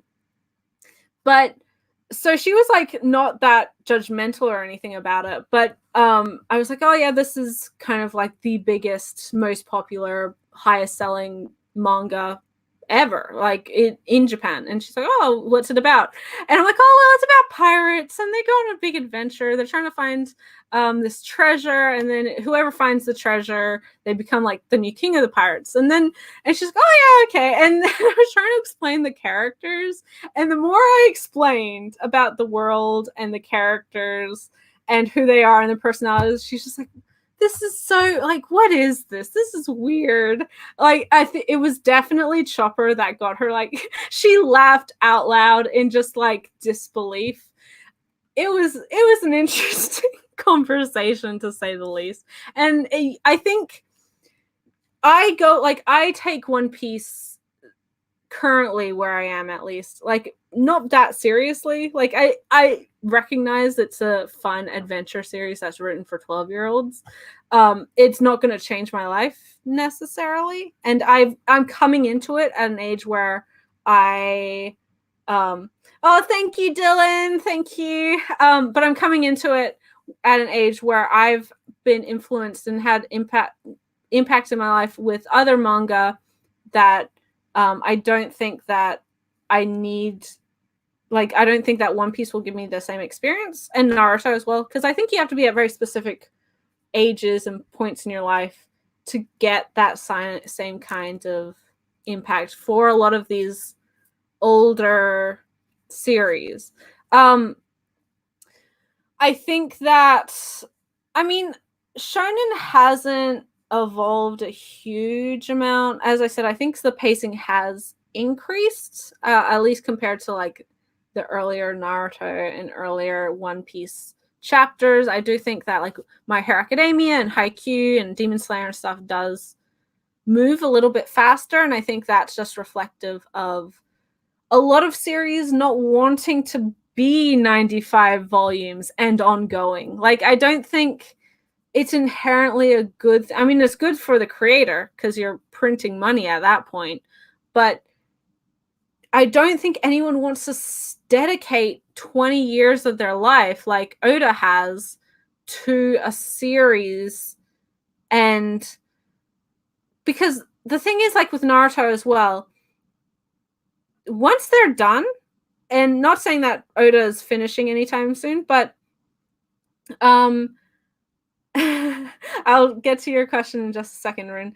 But not that now that they're done, like Kishimoto can't seem to shake Naruto, and the fact that we have Boruto coming out, like it's the second generation of these characters. Like Fruits Basket had a second generation of their characters, right? But it was only 3 volumes, and it was kind of just done to end cap the series, and it was kind of very aware that it was being like a fan servicey, self-indulgent thing.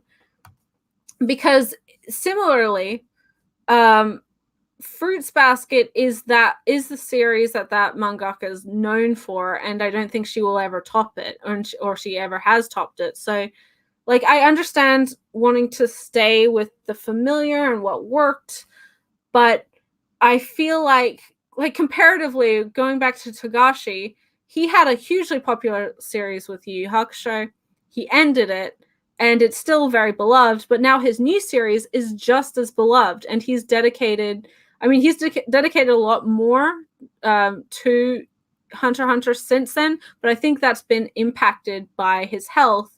And I feel like if he was in, his healthiest, his top condition or whatever, then we would have seen an end to that series by now if it wasn't for the hiatuses. I feel like for some people it's better for them to stay with what they know, and I think also, but I just feel sad for creators who can't seem to shake their previous successes. Akira Toriyama is another example of this with Dragon Ball. I just feel like there's so much potential that some of these creators have for telling other really wonderful stories that by keeping the gravy train going for so long, even if it is still at a high quality, means that by the end of it, I mean, Oda will never have to worry about working again once One Piece is finished. Let's be real. But I feel like Kishimoto, he's kind of still reliant on that Naruto money, even though he does currently have a new series. People haven't latched themselves to that the same way they have with that. So I feel like a lot of Shonen Jump titles are aware that they don't want to become a 70-volume series, if that makes sense, right? That makes sense, yeah? Anyway. And again, not to forget your question, Crucive, I'm coming back to it. But Rin, I think Naruto has done a lot of really, it has a poignancy to it that I didn't expect from the main character. At least for the first part of the series, so before the time skip, and even now, like the whole Gaara rescuing part, I find Naruto a very likable character, and I didn't expect to like Naruto at all. it's not a perfect series. Like, some of the jokes have not aged well, and there's a lot of times where I'm just like rolling my eyes because, like, yes, okay, this is written for 12-year-old boys. And I think some of the earliest chapters are a little bit, and again, like, I've been called out for this because I'm a Togashi fan, but I find like a lot of the description of like a lot of the ninja art, whatever they're called, jutsus, like some of the explanations, I'm just like, oh, I'm not interested. Like, okay, like there's a lot of expository dialogue early on, which, I mean, I guess you have to do, but I found it kind of boring. But overall, like, when it's about Naruto and when it's about his relationship to the people around him, I think it's done really, really well. I think when it focuses on his loneliness and how it's affected his life, it's quite, like, it is really, really good at doing that. And I think that's why his relationship with Sasuke, at least so far in the manga, they work as very good foils for each other. They are really a good example of rivalry. So there's, I think it's very effective, and I've heard that, like, it stays very, very good, and then the ending, like, it gets kind of around volume 50, it's kind of when it drops off, and then it has a very strong ending. So that's what I have heard. I think it's enough of a classic of our generation that I do think it's worth reading. I do think that Kishimoto does quite a lot of very good things. I don't know, like, I can't tell you what my final thoughts on it are going to be, but I do think that if you're like me and you're going into it with a preconception of like all of everything you know from pop culture and the anime and, you know, fans over multiple years and their adoration of it, I think you'll be surprised in how much you may like it, because it's better than I expected it to be. And as again, I went into this not wanting to hate it or anything, but I didn't expect to like literally get quite affected by it. It's very effective in certain arcs. I think the Naruto and Sasuke fight is beautifully done, and it is, if the manga had not ended there, but like if the manga was continued to that level and perhaps didn't have some of the later bits that people aren't as happy with, then people would have a lot, like, it's Naruto still has fans, of course, but like I think people would remember it more fondly. The first arc, I legitimately like made me tear up. I think there's a lot of, not the training arc or whatever, but the two that their first like proper fight. I don't know their names. I think there's definitely a good story in there, and I do think it is worth the read. But I would suggest reading it digitally or reading it through your library or something versus buying, because I don't think that when I'm finished with it, I'm like, I need to own this manga. It's not going to be one of those for me, but I do think it is worth the read. So that's kind of my, and I know you don't have too much of an issue with like jump stuff, and not, that's not what I mean. Like, I know you've read shonen, so I know you're not going to be like, this has shonen tropes in it. It does, but like it's not as bad as, I don't know. It exceeded my expectations. Let's just put it that way. I'm going to your so the next question is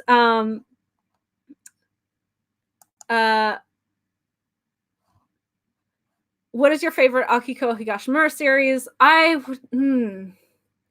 would probably say still Princess Jellyfish. because there's so much that I love in that series that I love all of Higashimura's works, especially all of the ones that I've read, which are all the ones that we have in English. But there's something incredibly relatable to Higashimura's writing of characters that don't feel like they fit in and are comfortable with not fitting in. I think everyone within this community feels that to an extent because we're not, necessarily normal. Although anime and manga is definitely get a lot more normalized for people compared to, before. I find the depiction, I say this a lot when I speak about when I used to be buying the manga as it came out, that I really, really appreciate the depiction of the fashion industry in that series. And I said this similarly with Paradise Kiss in my last video. But the fact that they have characters who are wanting to start a clothing line, and it isn't easy. It's very, very hard work. And they put in so much of their time, so much of hard work and effort, and they do so many things right. And it seems like they've gotten things to where they want them to be, but they still aren't successful. And then they counterpoint that with characters who are successful in the fashion industry and do have like huge international companies. That okay, because coming from someone who has, my parents were in the fashion industry. That's how they met. They owned multiple clothing lines together, and they were never huge, but they were they were in stores all across the United States. And my dad had stores and a clothing line here in Australia. And as I said, they met through fashion. They were both at a fashion show together, and that's how they met. So in hearing the stories that they've told me my entire life of their experiences in fashion, in how much hard work, it's an incredibly demanding job. It's a job that you can make you a lot of money very quickly, but by the same token, you can lose a huge amount of money instantly, especially if you're not current with what's expected. But then also, like the idea of in Princess Jellyfish, there's the success story it started with a plain white button-down shirt, and that is 100% accurate because it's a classic piece. Most people will buy one throughout their life, and if you can do that really, really well, you can prove that you can do other things, and then you can expand into a much more variety of clothing. And like for my parents, they did a lot of not beachwear isn't quite the right word, but they did like a lot of comfortable, outdoors type of clothing. And their number one bestseller was a plain black t-shirt. It doesn't matter how many how much time you put into the overly fashionable, like high concept skirts or jackets or whatever, you have your whole line of, everything's new and you've got all of these trendy things. That will never sell as much as the plain black t-shirt or the white button-down shirt will. Because there are people who that's all they wear. And they need that. And they will continue to buy that for the rest of their lives. And it's not one or two people. It's hundreds of thousands of people millions of people across the world. And to see that reflected and shown in Princess Jellyfish was like that's not something that is discussed when we talk about series that are in any media that are very fashion focused, because it's always like the genius who has all of these amazing designs and they're always so fashion forward and it's unlike anything I've ever seen before. And that works for like very high fashion, like the fashion show on the runway type of stuff, but normal people don't buy that. And so you're not going to make money out of that. You might sell one or two of those at $10,000, but your company isn't going to run on $10,000 or $20,000. It's going to run on 12 million sales of a $5 shirt. Like that's the reality of it. And similarly, again, in Princess Jellyfish, they have the idea that at the end of the line, at the end of the season, I should say, all of the clothing for the high line, like the expensive clothing, it doesn't get discounted. It gets destroyed. And that's what happens. Like, because if you discount your clothing after the season, it devalues your work. It devalues your future clothing. And this is like, it's incredibly wasteful, and it's nonsensical, it seems, because like, oh, maybe you could make, you know, another huge percentage of money with after season sales. But company, like especially like Dolce & Gabbana or Gucci or whatever else, they don't need that. They don't need that because they don't want people who can't afford their clothes at full price to own their clothes at a discounted price, right? So like that, just the fact that that was in that manga was so like that was really incredible to me. And I think that that was something that really, aside from everything else that it did perfectly, a really likable character, really likable you know, all of really likable cast. And I thought the relationship dynamic, romantic and like friendship, was really great.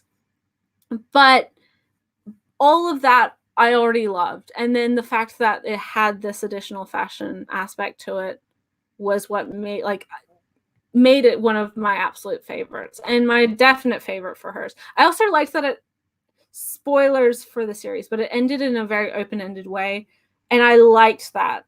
Sometimes that can feel unfulfilled, but I think it was very hopeful for the characters, and I think I like the idea that the story isn't over when the manga is over, if that makes sense. I love that, you know, our main male character is totally fine with dressing as a woman, and it's not, you know, it's not a gender thing. It's just how he likes to present himself, similar to my androgynous boyfriend, and he does it kind of to spite his family as well, which is that's great. I like even the like his dad and his uncle, the prime minister, their antics. Just all of the characters are wonderful. I liked their the woman, the Indian woman who was their fabric supplier, and how she was like, you guys know nothing about what you're doing, and you need to really shape up, because I can sell you this fabric, but I don't want you to waste it. I really like she and her relationship dynamic with Hanamori, the driver, was some of the best stuff in there. I just love Princess Jellyfish. I just love it a whole lot. So yeah, I mean, it's one that I definitely agree and recommend with all of the time. So Dylan asks if I've read Don't Call Me Dirty. I saw that you've rated it 5 stars, which makes me very curious about it. I was interested in it, but then I was like, oh, it's Tokyo Pop. Do I want to really buy this right now? Because I don't like them.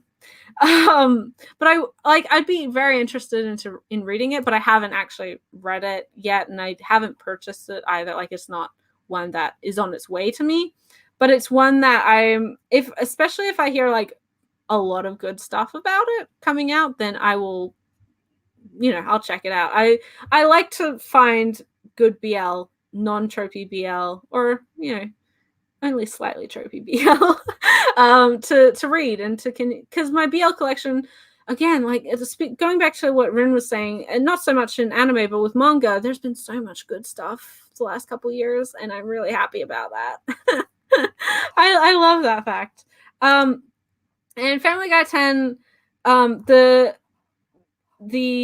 having to release volumes for certain series until the end, whether that's the case for Detective Conan. I don't know if that's the case for Conan. It might be. It definitely might be. But I do know that it is definitely the case for Hayate the Combat Butler, which I think, is that finished yet? I think it just recently finished, like late last year. So that it's been 2 hours and 20 minutes. I'm sorry, guys. And if any of you have stayed this long, I appreciate you guys. And hello, everyone who's like shown up since, and I haven't said hi to. I am reading your stuff, but I've got comments and questions to answer. I just thank you so much. I really appreciate it. But yeah, I think that for some titles, because I don't think a publisher ever goes into a licensing agreement expecting that it's not going to sell, right? Like nobody wants to be spending money on something that isn't going to make them money. But I think that Japanese publishers are, especially when a lot of these contracts were being written, which was the like 2010-ish period, and that was like just after the bubble had burst and anime and manga weren't doing well, and so that they were kind of trying to protect themselves, protect their assets. So they were like, yes, no matter what, you have to finish this because it's important to us that you do. And we'll keep it going. Even if you're only selling 5 copies, you have to do the lowest print run you can, just get it out there. And that's, I'm sure, what Viz is doing for like Kazahikuru and Hayato the Combat Butler, and perhaps Detective Conan as well. Comparatively to something like Gintama, where it wasn't selling, they did not have that agreement, and so they dropped it. And because they're like, this is too much work, we're not making any money on this, it's very long, it's still ongoing, it was ongoing at the time, so we're just gonna, we tried, people aren't interested, people aren't buying it, so we're just gonna cut our losses. So yeah, I think it's not something that's very common, but I think that era of licenses, especially Viz licenses, probably had a lot more cases of that. So Tobio asked, what manga do you recommend for people who like slice of life? I have a bunch because I am also a big fan of slice of life. Let me take some water. So,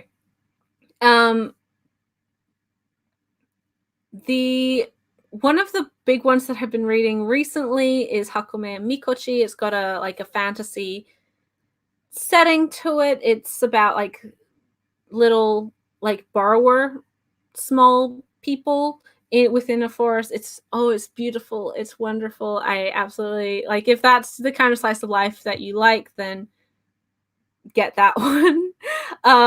Stuff like A Bride Story is also great for that. Obviously, it has a romantic element to it, but that's not really the focus at all to that series. It's about the day-to-day life of our bride, and multiple brides, in fact, multiple characters.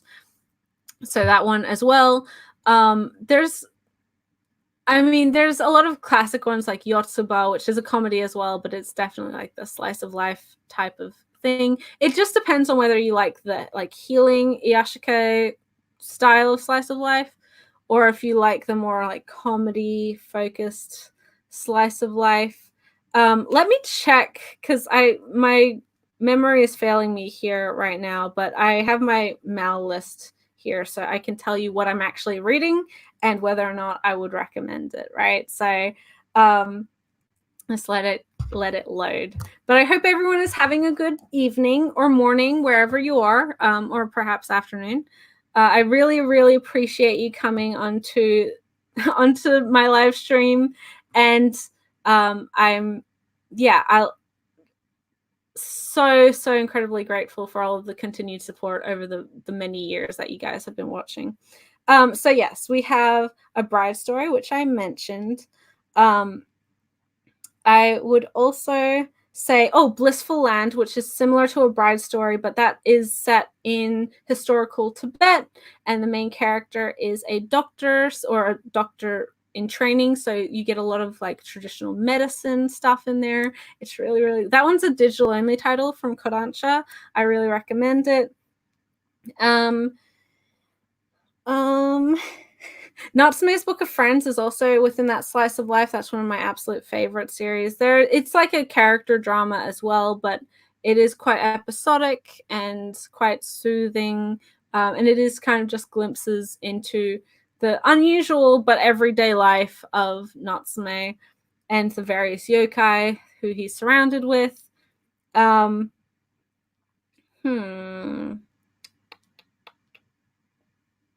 Hakume Mikochi, I already said, which is really good. My Androgynous Boyfriend, which I've already mentioned a couple times in the live stream, is really it's really wonderful. Again, if you like domestic couple established long time relationships and without like a huge amount of conflict or anything, and supportive couples, then absolutely get that one. It is definitely a slice of life as well, so there's not like a huge overarching plot to that. Aria is another classic that I think a lot of people would agree with.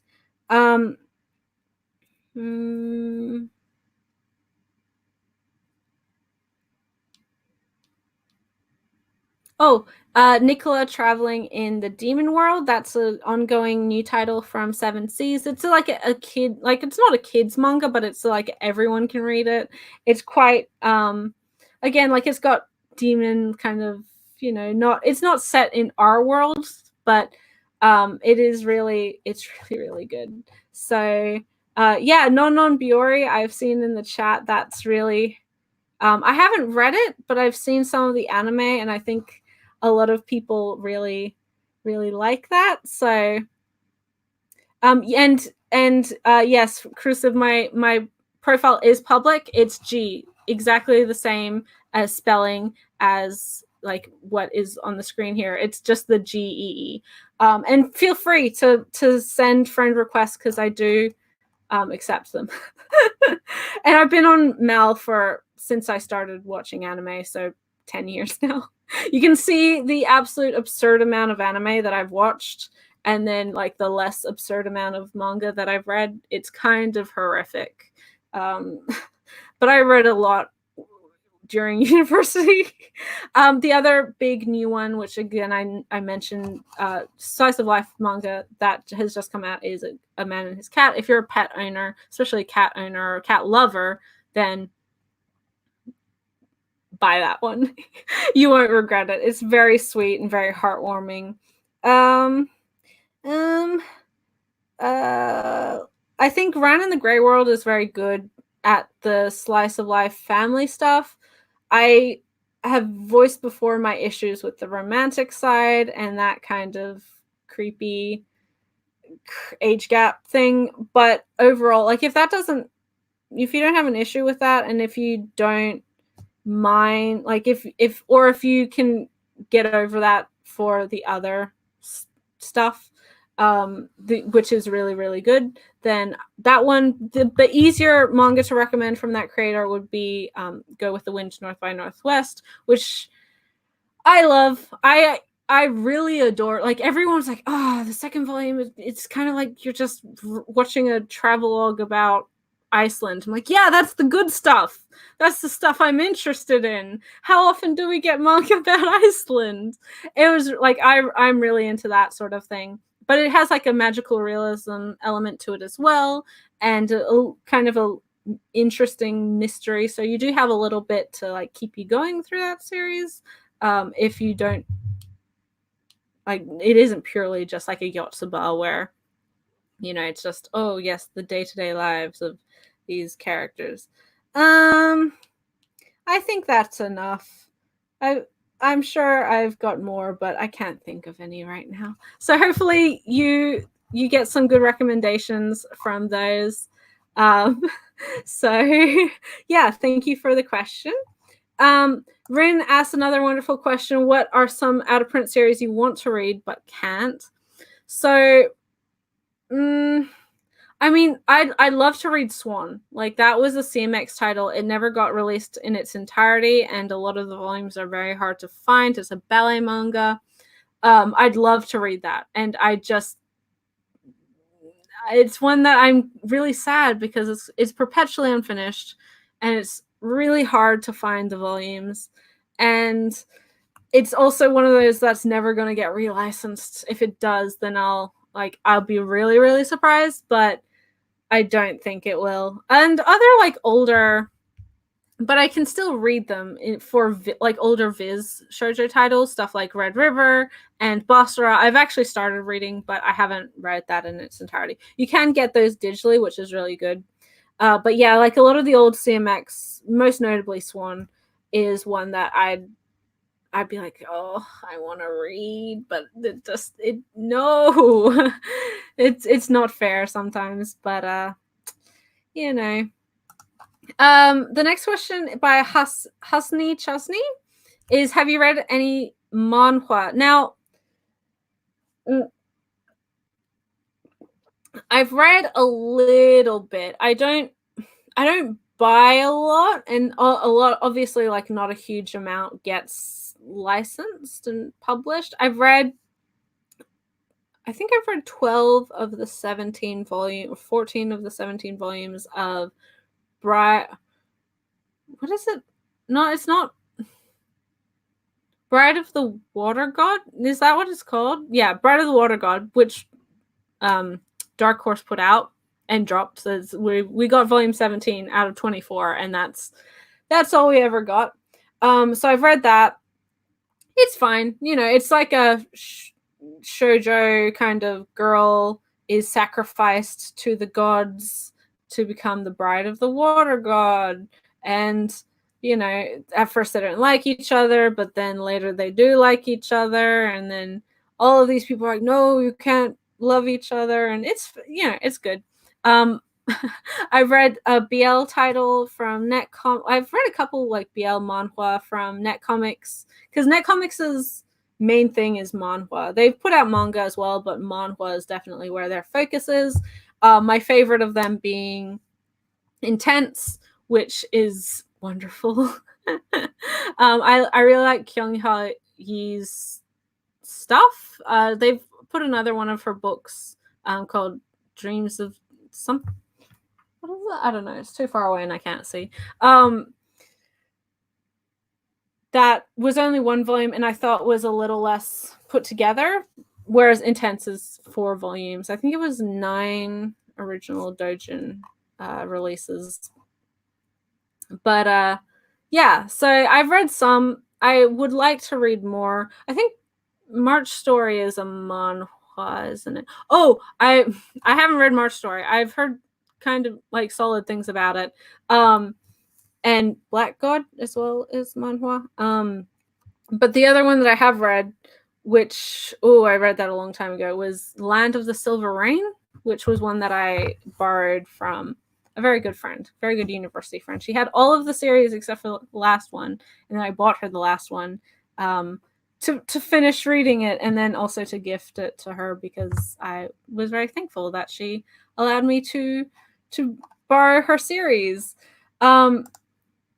Analogy for the black shirt. So going back to the fashion thing, Fairy Tail recently reached 72 million copies in circulation. I mean, I've never read Fairy Tail. I know people like meme on it that it's really bad, and it absolutely may be. But I think for as much as people complain about the shonen like tournament tropes and stuff, they sell. They definitely are making money. So, and it's obviously very popular. So might as well keep doing what they're doing.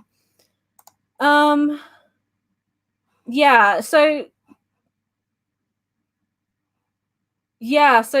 Dylan is talking about, because I mentioned that I have an issue with Tokyo Pop, mainly to do with Stu Levy, or Levy, whatever it is, who's the CEO and kind of owner of Tokyo Pop's US branch, the German branch, which is very large and has been running forever, even when Tokyo Pop's US division was dead. They're fine. Don't worry about them. But Stu Levy is terrible. He's done some really shady stuff. He's written up really terrible contracts for people, and so I don't like supporting him, mainly. And then, as Dylan says right here, like their spines, first of all, their spine is ugly. I hate the Tokyo Pop logo, especially when they don't change the color. Yuri Kuma or Yuri Bearstorm, which I just picked up, was okay because they actually changed the red logo to the pink to match the thing, and that's fine. But it's just a lot of the time they don't do that. And I think Aria, they changed it as well to gold. And a lot of their titles are like, yeah, we're going to change it. And then some of their other stuff, they didn't change it. I'm like, why did you not change it? It's so less disruptive. And again, hello to everyone who's like just come in. I really, really appreciate it. Thank you for stopping by. But yeah, Tokyo Pop has so many issues, and it's not, the way I've rationalized it to myself is that if they license a title that I really want and want to support, which they have, they've done that a couple times. Yuri Bearstorm is one of them. The other one of Love Stories, which is a BL that's coming out from them, is one that I'm looking forward to. And the Fox and the Little Tanuki is also one that I'm interested in. If they do that, I will buy their books. But I really dislike that the fact that they've come back right at a period where a lot of older fans may no longer be into the hobby. So people who know about the bad stuff that they did are gone, and younger fans aren't aware. So, and it's not so much buyers, but more so the creative people that they prey on for their original content. And that's my biggest issue with it. And so I would feel way better if they booted their CEO and got a new team, or at least got him out of the company. But otherwise, I feel like reading the stuff about the plans for the digital magazine is very like, that's kind of indicating that he might be trying to find something interesting to do with it, because he loses interest in projects a lot. Because the thing is about Tokyo Pop, they didn't go under, like, they didn't stop doing manga because they went bankrupt or anything. They did it because he wasn't interested anymore. He wanted to make movies, and he wanted to do like other stuff. And so I just fear that people will like get invested in Tokyo Pop again, and then that will happen again. And I feel like if that does happen, hopefully Tokyo Pop might be able to buy him out of the company and then continue on. And I'd be much happier supporting them then versus now. But yeah, so I don't want to be like a hypocrite. I will buy their books that I want to support, but I'm not going to go blind into series that I know nothing about, and just give him money, because it just feels gross. Okay, so it's nice to see people talking about Red River and stuff in the comments. And Time Late, thank you. I'm really glad that you found some recommendations. And all, like, never feel bad about lurking, but always feel like totally comfortable to feel free to comment on whatever video, even if they're older. I really, really appreciate comments, and I do try to get to them whenever I can. So don't feel like you can't comment on something because a video is weeks or even months or years old. I do read each and every single comment that I get. So it does, like, that means a lot. And I'm really glad that you found some recommendations that you've been enjoying, because that's really cool. And that's really why I started the channel, not only to connect with people who I knew already really liked the stuff that I like, which I have, but then also expose people to some of these series that I love, not that don't have the widespread knowledge or like widespread popularity that a lot of other titles do. And I mean, Fullmetal Alchemist is one that most people know, but Chaifaru, especially when I started, was definitely an unknown. Nowadays people know it, and that's really, really cool. And we've gotten the manga license since then, so that's That's wonderful. Bye, Toby. Thank you for spending so long in the stream. And I know it's probably getting late for a lot of you guys over there, so feel free to drop out. I'm hoping to maybe get another half hour out of this if possible. If not, we'll see. But yeah, mishandling Dark Horse. The thing, I have another complicated relationship with Dark Horse because obviously they're very well known with titles and not selling well and then dropping them, and then so a lot of or they soft drop them or whatever, and then years and years later they're like, oh yeah, we'll finally do the last volume or what, last couple volumes, and that's usually spurned on by a anime adaptation. Blood Blockade Battlefront was a big example for that one. But Mob Psycho 100, I also was kind of like, when they licensed it, I was like, oh god, I hope this isn't gonna be another like Blood Blockade Battlefront or any like a lot of their titles. I hope this isn't one of those situations. But they've said, their team has said that they're trying to get better about manga releases over last year and the year before, and I think that they have been showing that not only through releases like Berserk and their upcoming Hellsing like ultimate versions, and continuing Kurosagi Corpse Delivery Service through the omnibuses, which was really like, that was incredible news.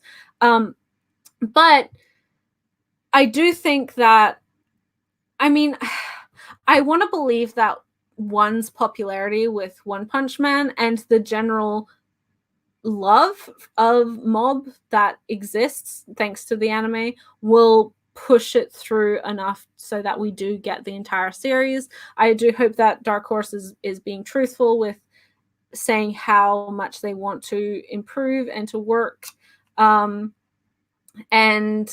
to get more titles of theirs completed and released. So we do have volume 4 and 5 coming out in the next couple months. They sped up those 2 releases. I don't know about soliciting the other later ones, but with 5 will be a solid third of the way through. And I'm a realist, but I do try to be optimistic. I do think that Dark Horse does want to be better at what it's doing, and I'm sure with the Berserk Deluxe editions, they're getting a whole new wave of money to spend on other stuff. So I'm hopeful. I'm hopeful that they will complete the series. But I like with any publisher, but especially Dark Horse and especially Tokyo Pop and especially Junei as well, like there's some things you have to be skeptical about, and there's things where you're like, I'll see it, I'll believe it when I see it. But for myself, who is such a big fan of Mob Psycho, I want to believe that they will complete it, and I want to believe that people care enough about it that they will continue buying it even with the longer breaks, or that Dark Horse does push the release dates faster, because it is one that deserves a release. Thank you, Crucive. I'm glad that Yukarism was an interesting one. I liked it for what it was. It definitely had an interesting twist to it, and I think that as a 4-volume series, it managed everything that it wanted to do very, very well. If you're a fan of like Edo period and sort of geisha or women of the night, for that historical period, and then it's one that you will there's an interesting concept to there, and I think it's a somewhat bucks the trend of a lot of the shoujo that we see. So it's definitely worth the read. I think it's one that, because it's so short, because it came out several years ago now, that a lot of people haven't read, and it's one that I've seen like here and there. People might have it in their collection, or I've heard, you know, it mentioned as like an underrated series or whatever, or in a short series. That I was really happy when my own library had it, and yeah, so I'm glad that more people are reading the stuff that I'm that I am enjoying, because I do think that more people would enjoy stuff if they were aware of stuff, because there's no way you can be aware of everything. And I think a lot of titles do get buried under the most popular titles that are coming out at the time, and they are just as worthy or sometimes even better than the popular stuff. Kakaishi is another one that I think I like to talk about a lot, because I really like that series, and it's one that I think a lot of shonen readers would enjoy. It's a shonen, but I think it was kind of overshadowed by a lot of its contemporaries. Chihaya, Mechanical Anime Reviews, Chihaya is still niche, but I think it suffers from, it's the type of series that you can explain, but no matter how you explain it, it always sounds like the worst thing. Like nobody wants to watch it. If I'm like, yeah, it's a sports josei series about a high school club. Like they play this game called Karata, which is basically like competitive Snap, but it involves poetry. Anyone would be like, what are you talking about? Like, what is this? Sounds like the worst thing. What card game? What is this? Why would I want to watch this? But I think with the anime license from Sentai, that it did get more people aware of it, which is really exciting. And this new season, and of course the manga being licensed by Kodansha, I do think people are slowly becoming aware to what the series is. And it is one that like you watch it and then you're like, okay, I'll give it a try. Because I watched the first season when it was streaming, when it first came out, and the synopsis that the studio and the company and whatever for all like the seasonal previews and that was so bad. Like it was so bad. It's like, oh, Chihaya is a girl who her sister's a model and she doesn't have any dreams of herself until she meets Arata and discovers Karata. I'm like, what is this? Like, why would I? But it was done by Madhouse, and it was a josei series. And I was like, okay, I'll try this. Watched one I think I waited a couple weeks as well. I didn't watch it like immediately as it came out, so I had the first 3 episodes to watch, which is the perfect way to get into it. And I watched it, and I was like, oh, well, this is gonna be my life. I adore this, and I love it. And it's one that is so hard to get people to watch, but it's also one that I think people, once you get them to watch it, they're like, oh, okay, I understand why you like this now. Okay, so the leave-in I don't mind is asks, who's your favorite free boy? I see you have the figures. I have Rin and Ray. I'm torn between those two. I think Ray wins by a few points. I love the entire cast of Free. I'm not ashamed to admit that. Probably my least favorite boy, as it were, would probably be Momo. But if I had to choose, they're all really good, and they're all really good for different reasons, and that's why Free, I think, is such a like. I know, like, oh, it gets downplayed a lot as just like fan service show for girls, but I do think that it has a really great group dynamic, and it's very heartfelt with what it wants to say, like all Kyoani shows, frankly. I love Rin. I think Rin, his personal growth over the course of the 3 main series and the films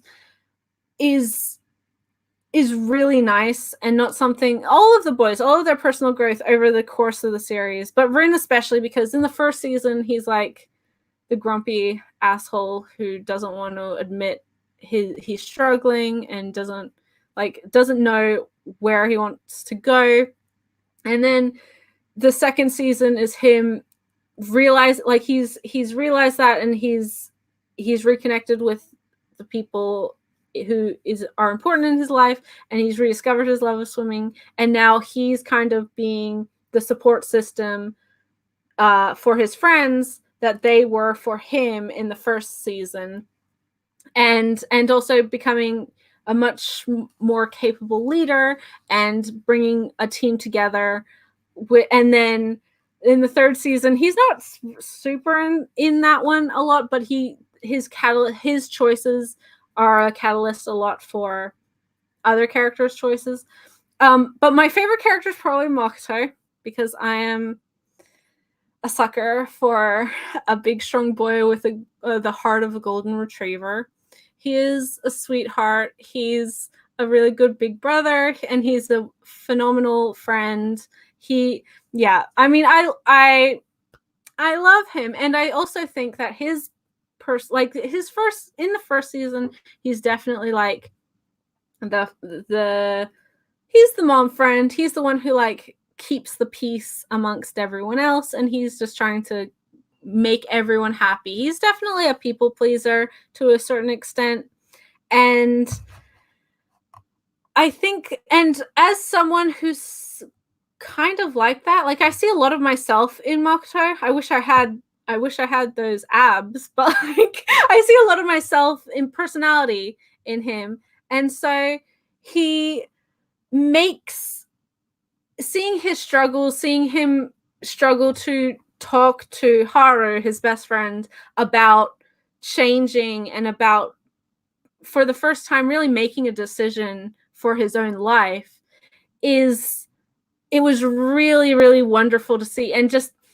I love him. I also really like Haru. I think one of the things I've talked about this before, but when I watched Free for the first time, I liked it. I thought it was fun. The first 5 or so episodes are, boys trying to start a swim club. There's hijinks, and oh no, like the kid from our past, we want to be friends with him, but he's being really mean to us, and we're going to try and like bring it together. And then episode 6 happened. End of episode 5, episode 6, the training camp happened, and everyone's like, oh my god, shit's going down.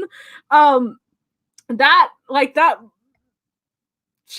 think that kind of changed the whole tone of people watching, because it totally went against expectation.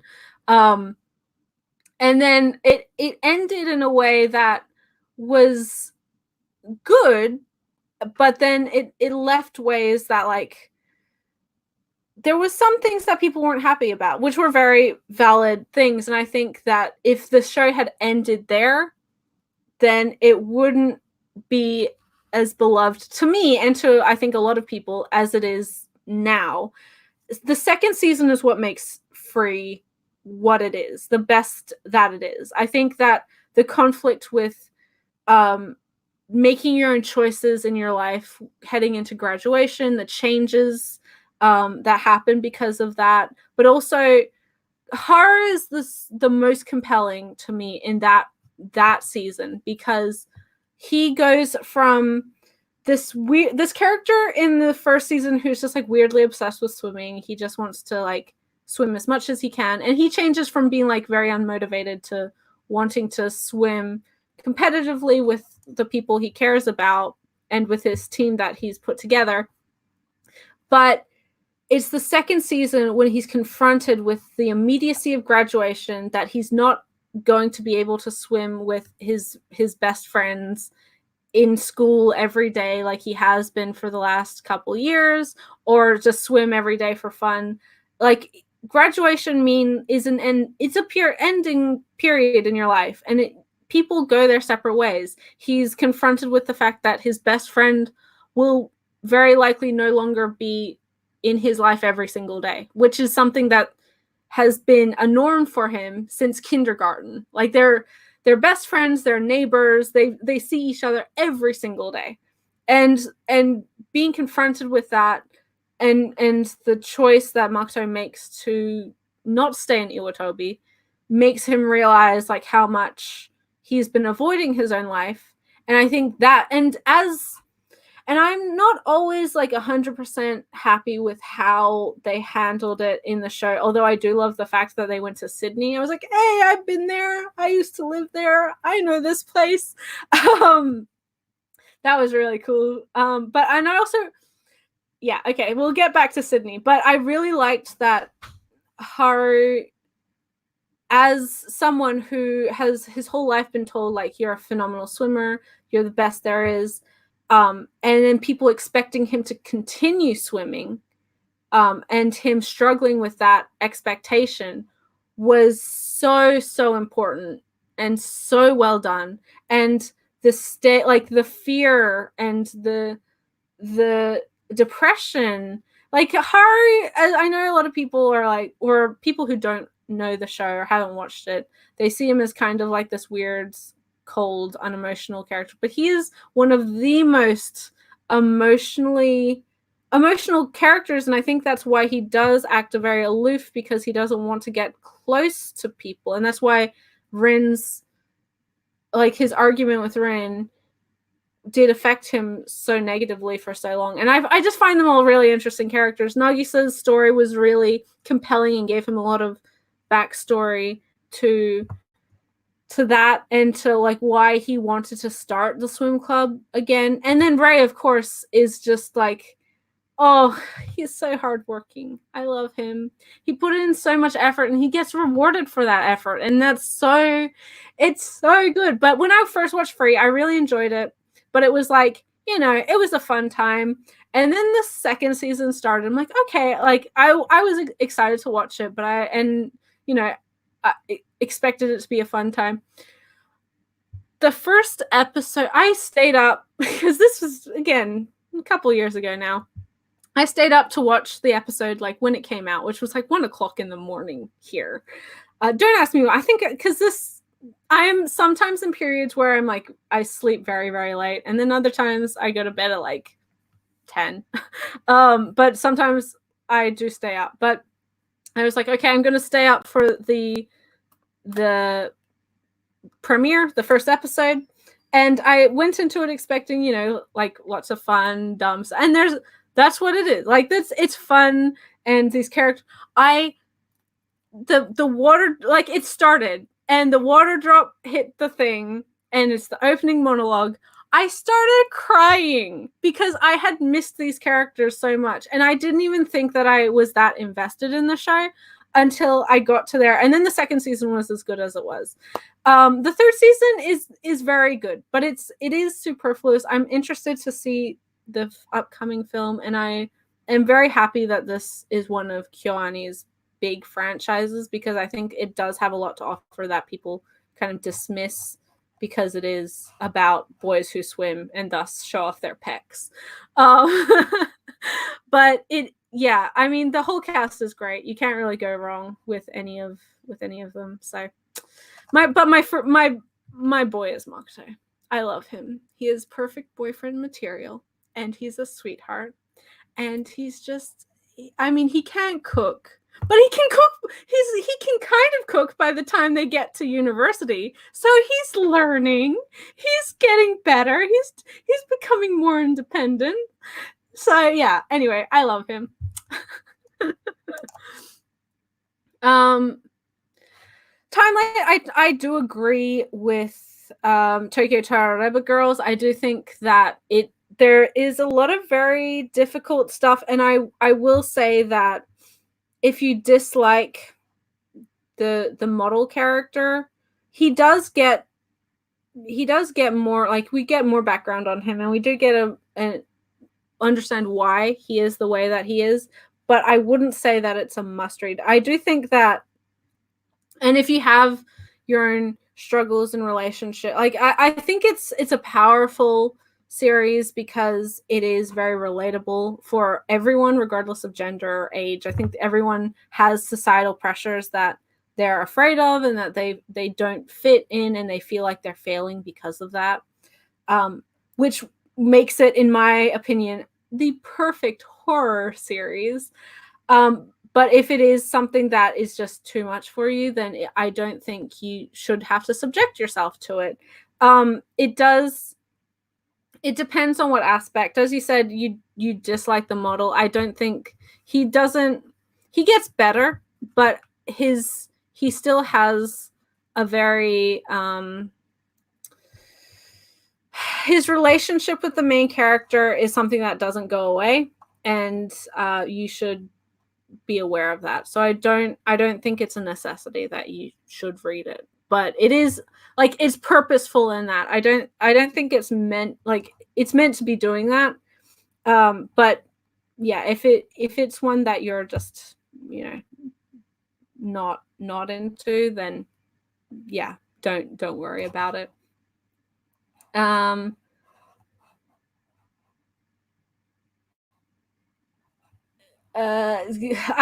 glad to see so many comments in the chat because there's a lot, and yeah, I'm glad that people. I know that Dylan really loves Kakashi, or it was his first shonen, which was really cool. I'm glad that people know. Like, I know that March Comes in Like a Lion. I haven't read the manga, but I've watched the anime. I do really like that. I find the anime adaptation I like a lot. I feel like it may not have captured the atmosphere of the manga because it is very reliant on Shimbo's like directorial style, because it is a Shaft show, and he's the director. But so I feel like it, because of him being the director, it has a different feel to Honey and Clover, which or like Chika Uno's style, which is obviously what the manga is. So, you know, I like, then that's kind of why I like different adaptations. I like seeing how different people handle the same story and the same characters. So yeah, it's there's a lot to enjoy, and I do hope that in some way that we do see the manga, because it's one that is good. And Kakashi, I more people read Kakashi. If you don't mind shonen, if you like a main character who's like actually really solid, really good, and who it doesn't want to be the best of the thing that he is. Well, he does, but it's not being a Kakashi. He wants to be a like top patissier, cake maker. So breaking those gender norms, and you have a great female characters. It's a female written shonen, so the cast all around is really, really solid. It's really, really good, guys. Read Kakashi. And I'm happy that people agree with me on Moksha and all the free boys. And I wanted to highlight this from Family Guide 10, that this is true that the Chaifu mangaka had a plagiarism incident where her previous series, she was accused of, and kind of like proven, that she was tracing art from other series or in some of like her old series. And I think that it's like it's definitely I think there was a part of a product of just time crunch, and it's not something like, I'm glad that she was able to get over that and able to follow that with such a hugely popular title like Chihayafuru, because it stands on its own, and I don't think that like it is completely original, not just in concept but in, you know, actually, like, it's not tracing or anything like that. I think she's talented enough that she was able to create that, and I think maybe it was that incident that got her to be like pull herself up and, you know, reassess what she was doing. And yeah, I'm also really happy that she was able to bounce back from that, and the series that we got as a result that she followed that up with was is so good. Season 3 is really good, is really, really good. That's all I will say. I'm happy that it kind of focuses on the adult characters a lot, which is good. Like that, I appreciate that. But yeah, I'm glad that people also, you know, are reading or watching that show, because it deserves all the love that it deserves.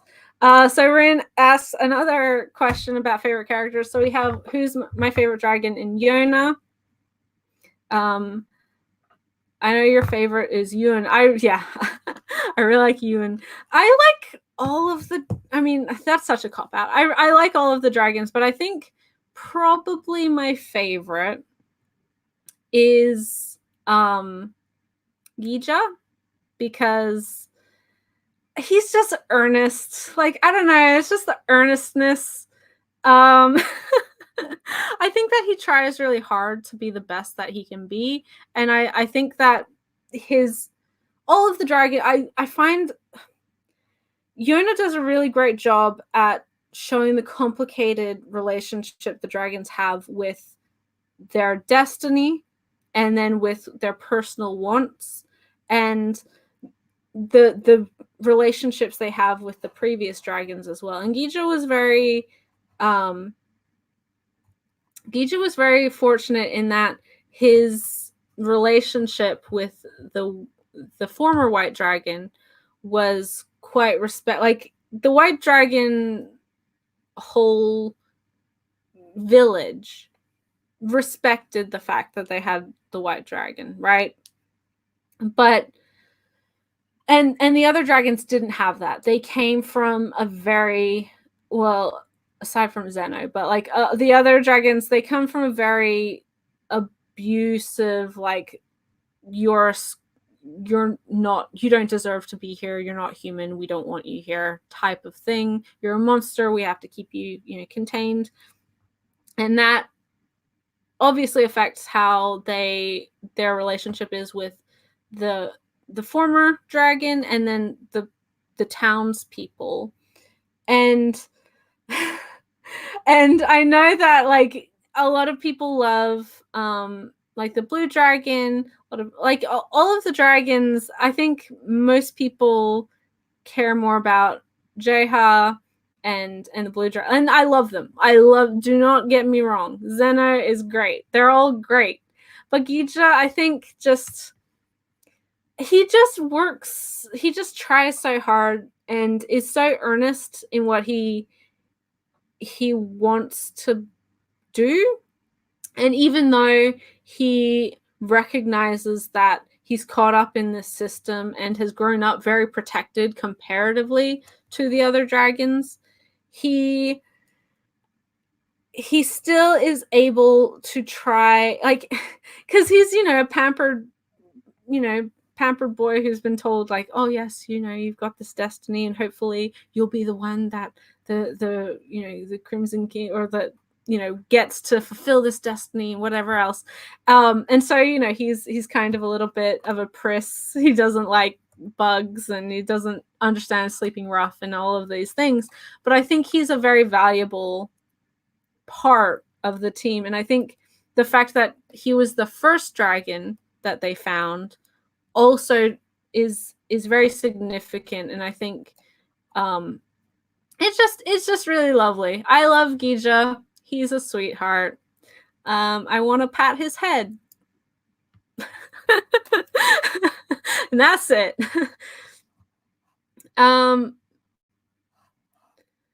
Yeah, and so going back to March Comes in Like a Lion. Yeah, Shaft. Like, I don't really follow a lot of their news because I don't follow a lot of their shows. I'll watch, like, whatever Monogatari is coming out because I'm a slave to that series, but I like it for what it is. And that's a really rude way of putting it. Monogatari is fine. And I've seen the odd thing, like March Comes in Like a Lion here and there from them, but I don't, like, there's a period of time, and still now, Shimbo is so, because of Madoka's success and because of Monogatari's success, all of their shows are in the Shinbo style. Well, he runs all of it. He directs all of these shows. So they all look the same and they all feel the same. And it just too samey. I dislike it a lot.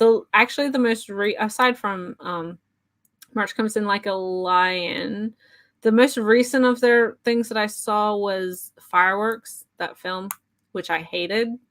It looks terrible. It's got a nonsensical plot. I hated everything about that film. The only good thing was Miyano Mamoru was the side character. He was in like 3 scenes, and that's the only thing. Like, that's the only thing I gained of positivity from that film. I hated it so much. But Shaft has done like a lot of stuff that I don't like. Gunpowder and I, Sesame Sun or whatever. Like, I don't even remember what that show. That physically repulsed me. I hated that show a lot. So Shaft, I don't know. I feel like most studios get, you know, styles and design. Like they have a style, a set style, and directors who work on their stuff. But none of them are more awful or more overt than Shaft. And I think that's kind of indicative of, you know, where they're going. So yes, and again, everyone who's leaving, have a good night, have a good rest of the day. Thank you for sticking around for so long. It's been 3.25 hours, so I'm gonna try and wrap this up. And yeah, I think Shaft, they don't, aside from Monogatari, and I guess trying to bank in on Madoka now again, they don't really have a lot going for them. They don't have a lot of money coming in, and I think that's part of the reason why they're kind of slowly declining in projects, if not of quality. So I do hope that, you know, we may see a season 3 for March Comes in Like a Lion, but I'm also not counting on it.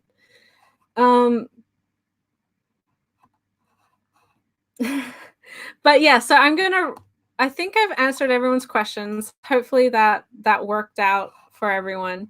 I'm so glad that so many people decided to stop in. Thank you guys so much for this.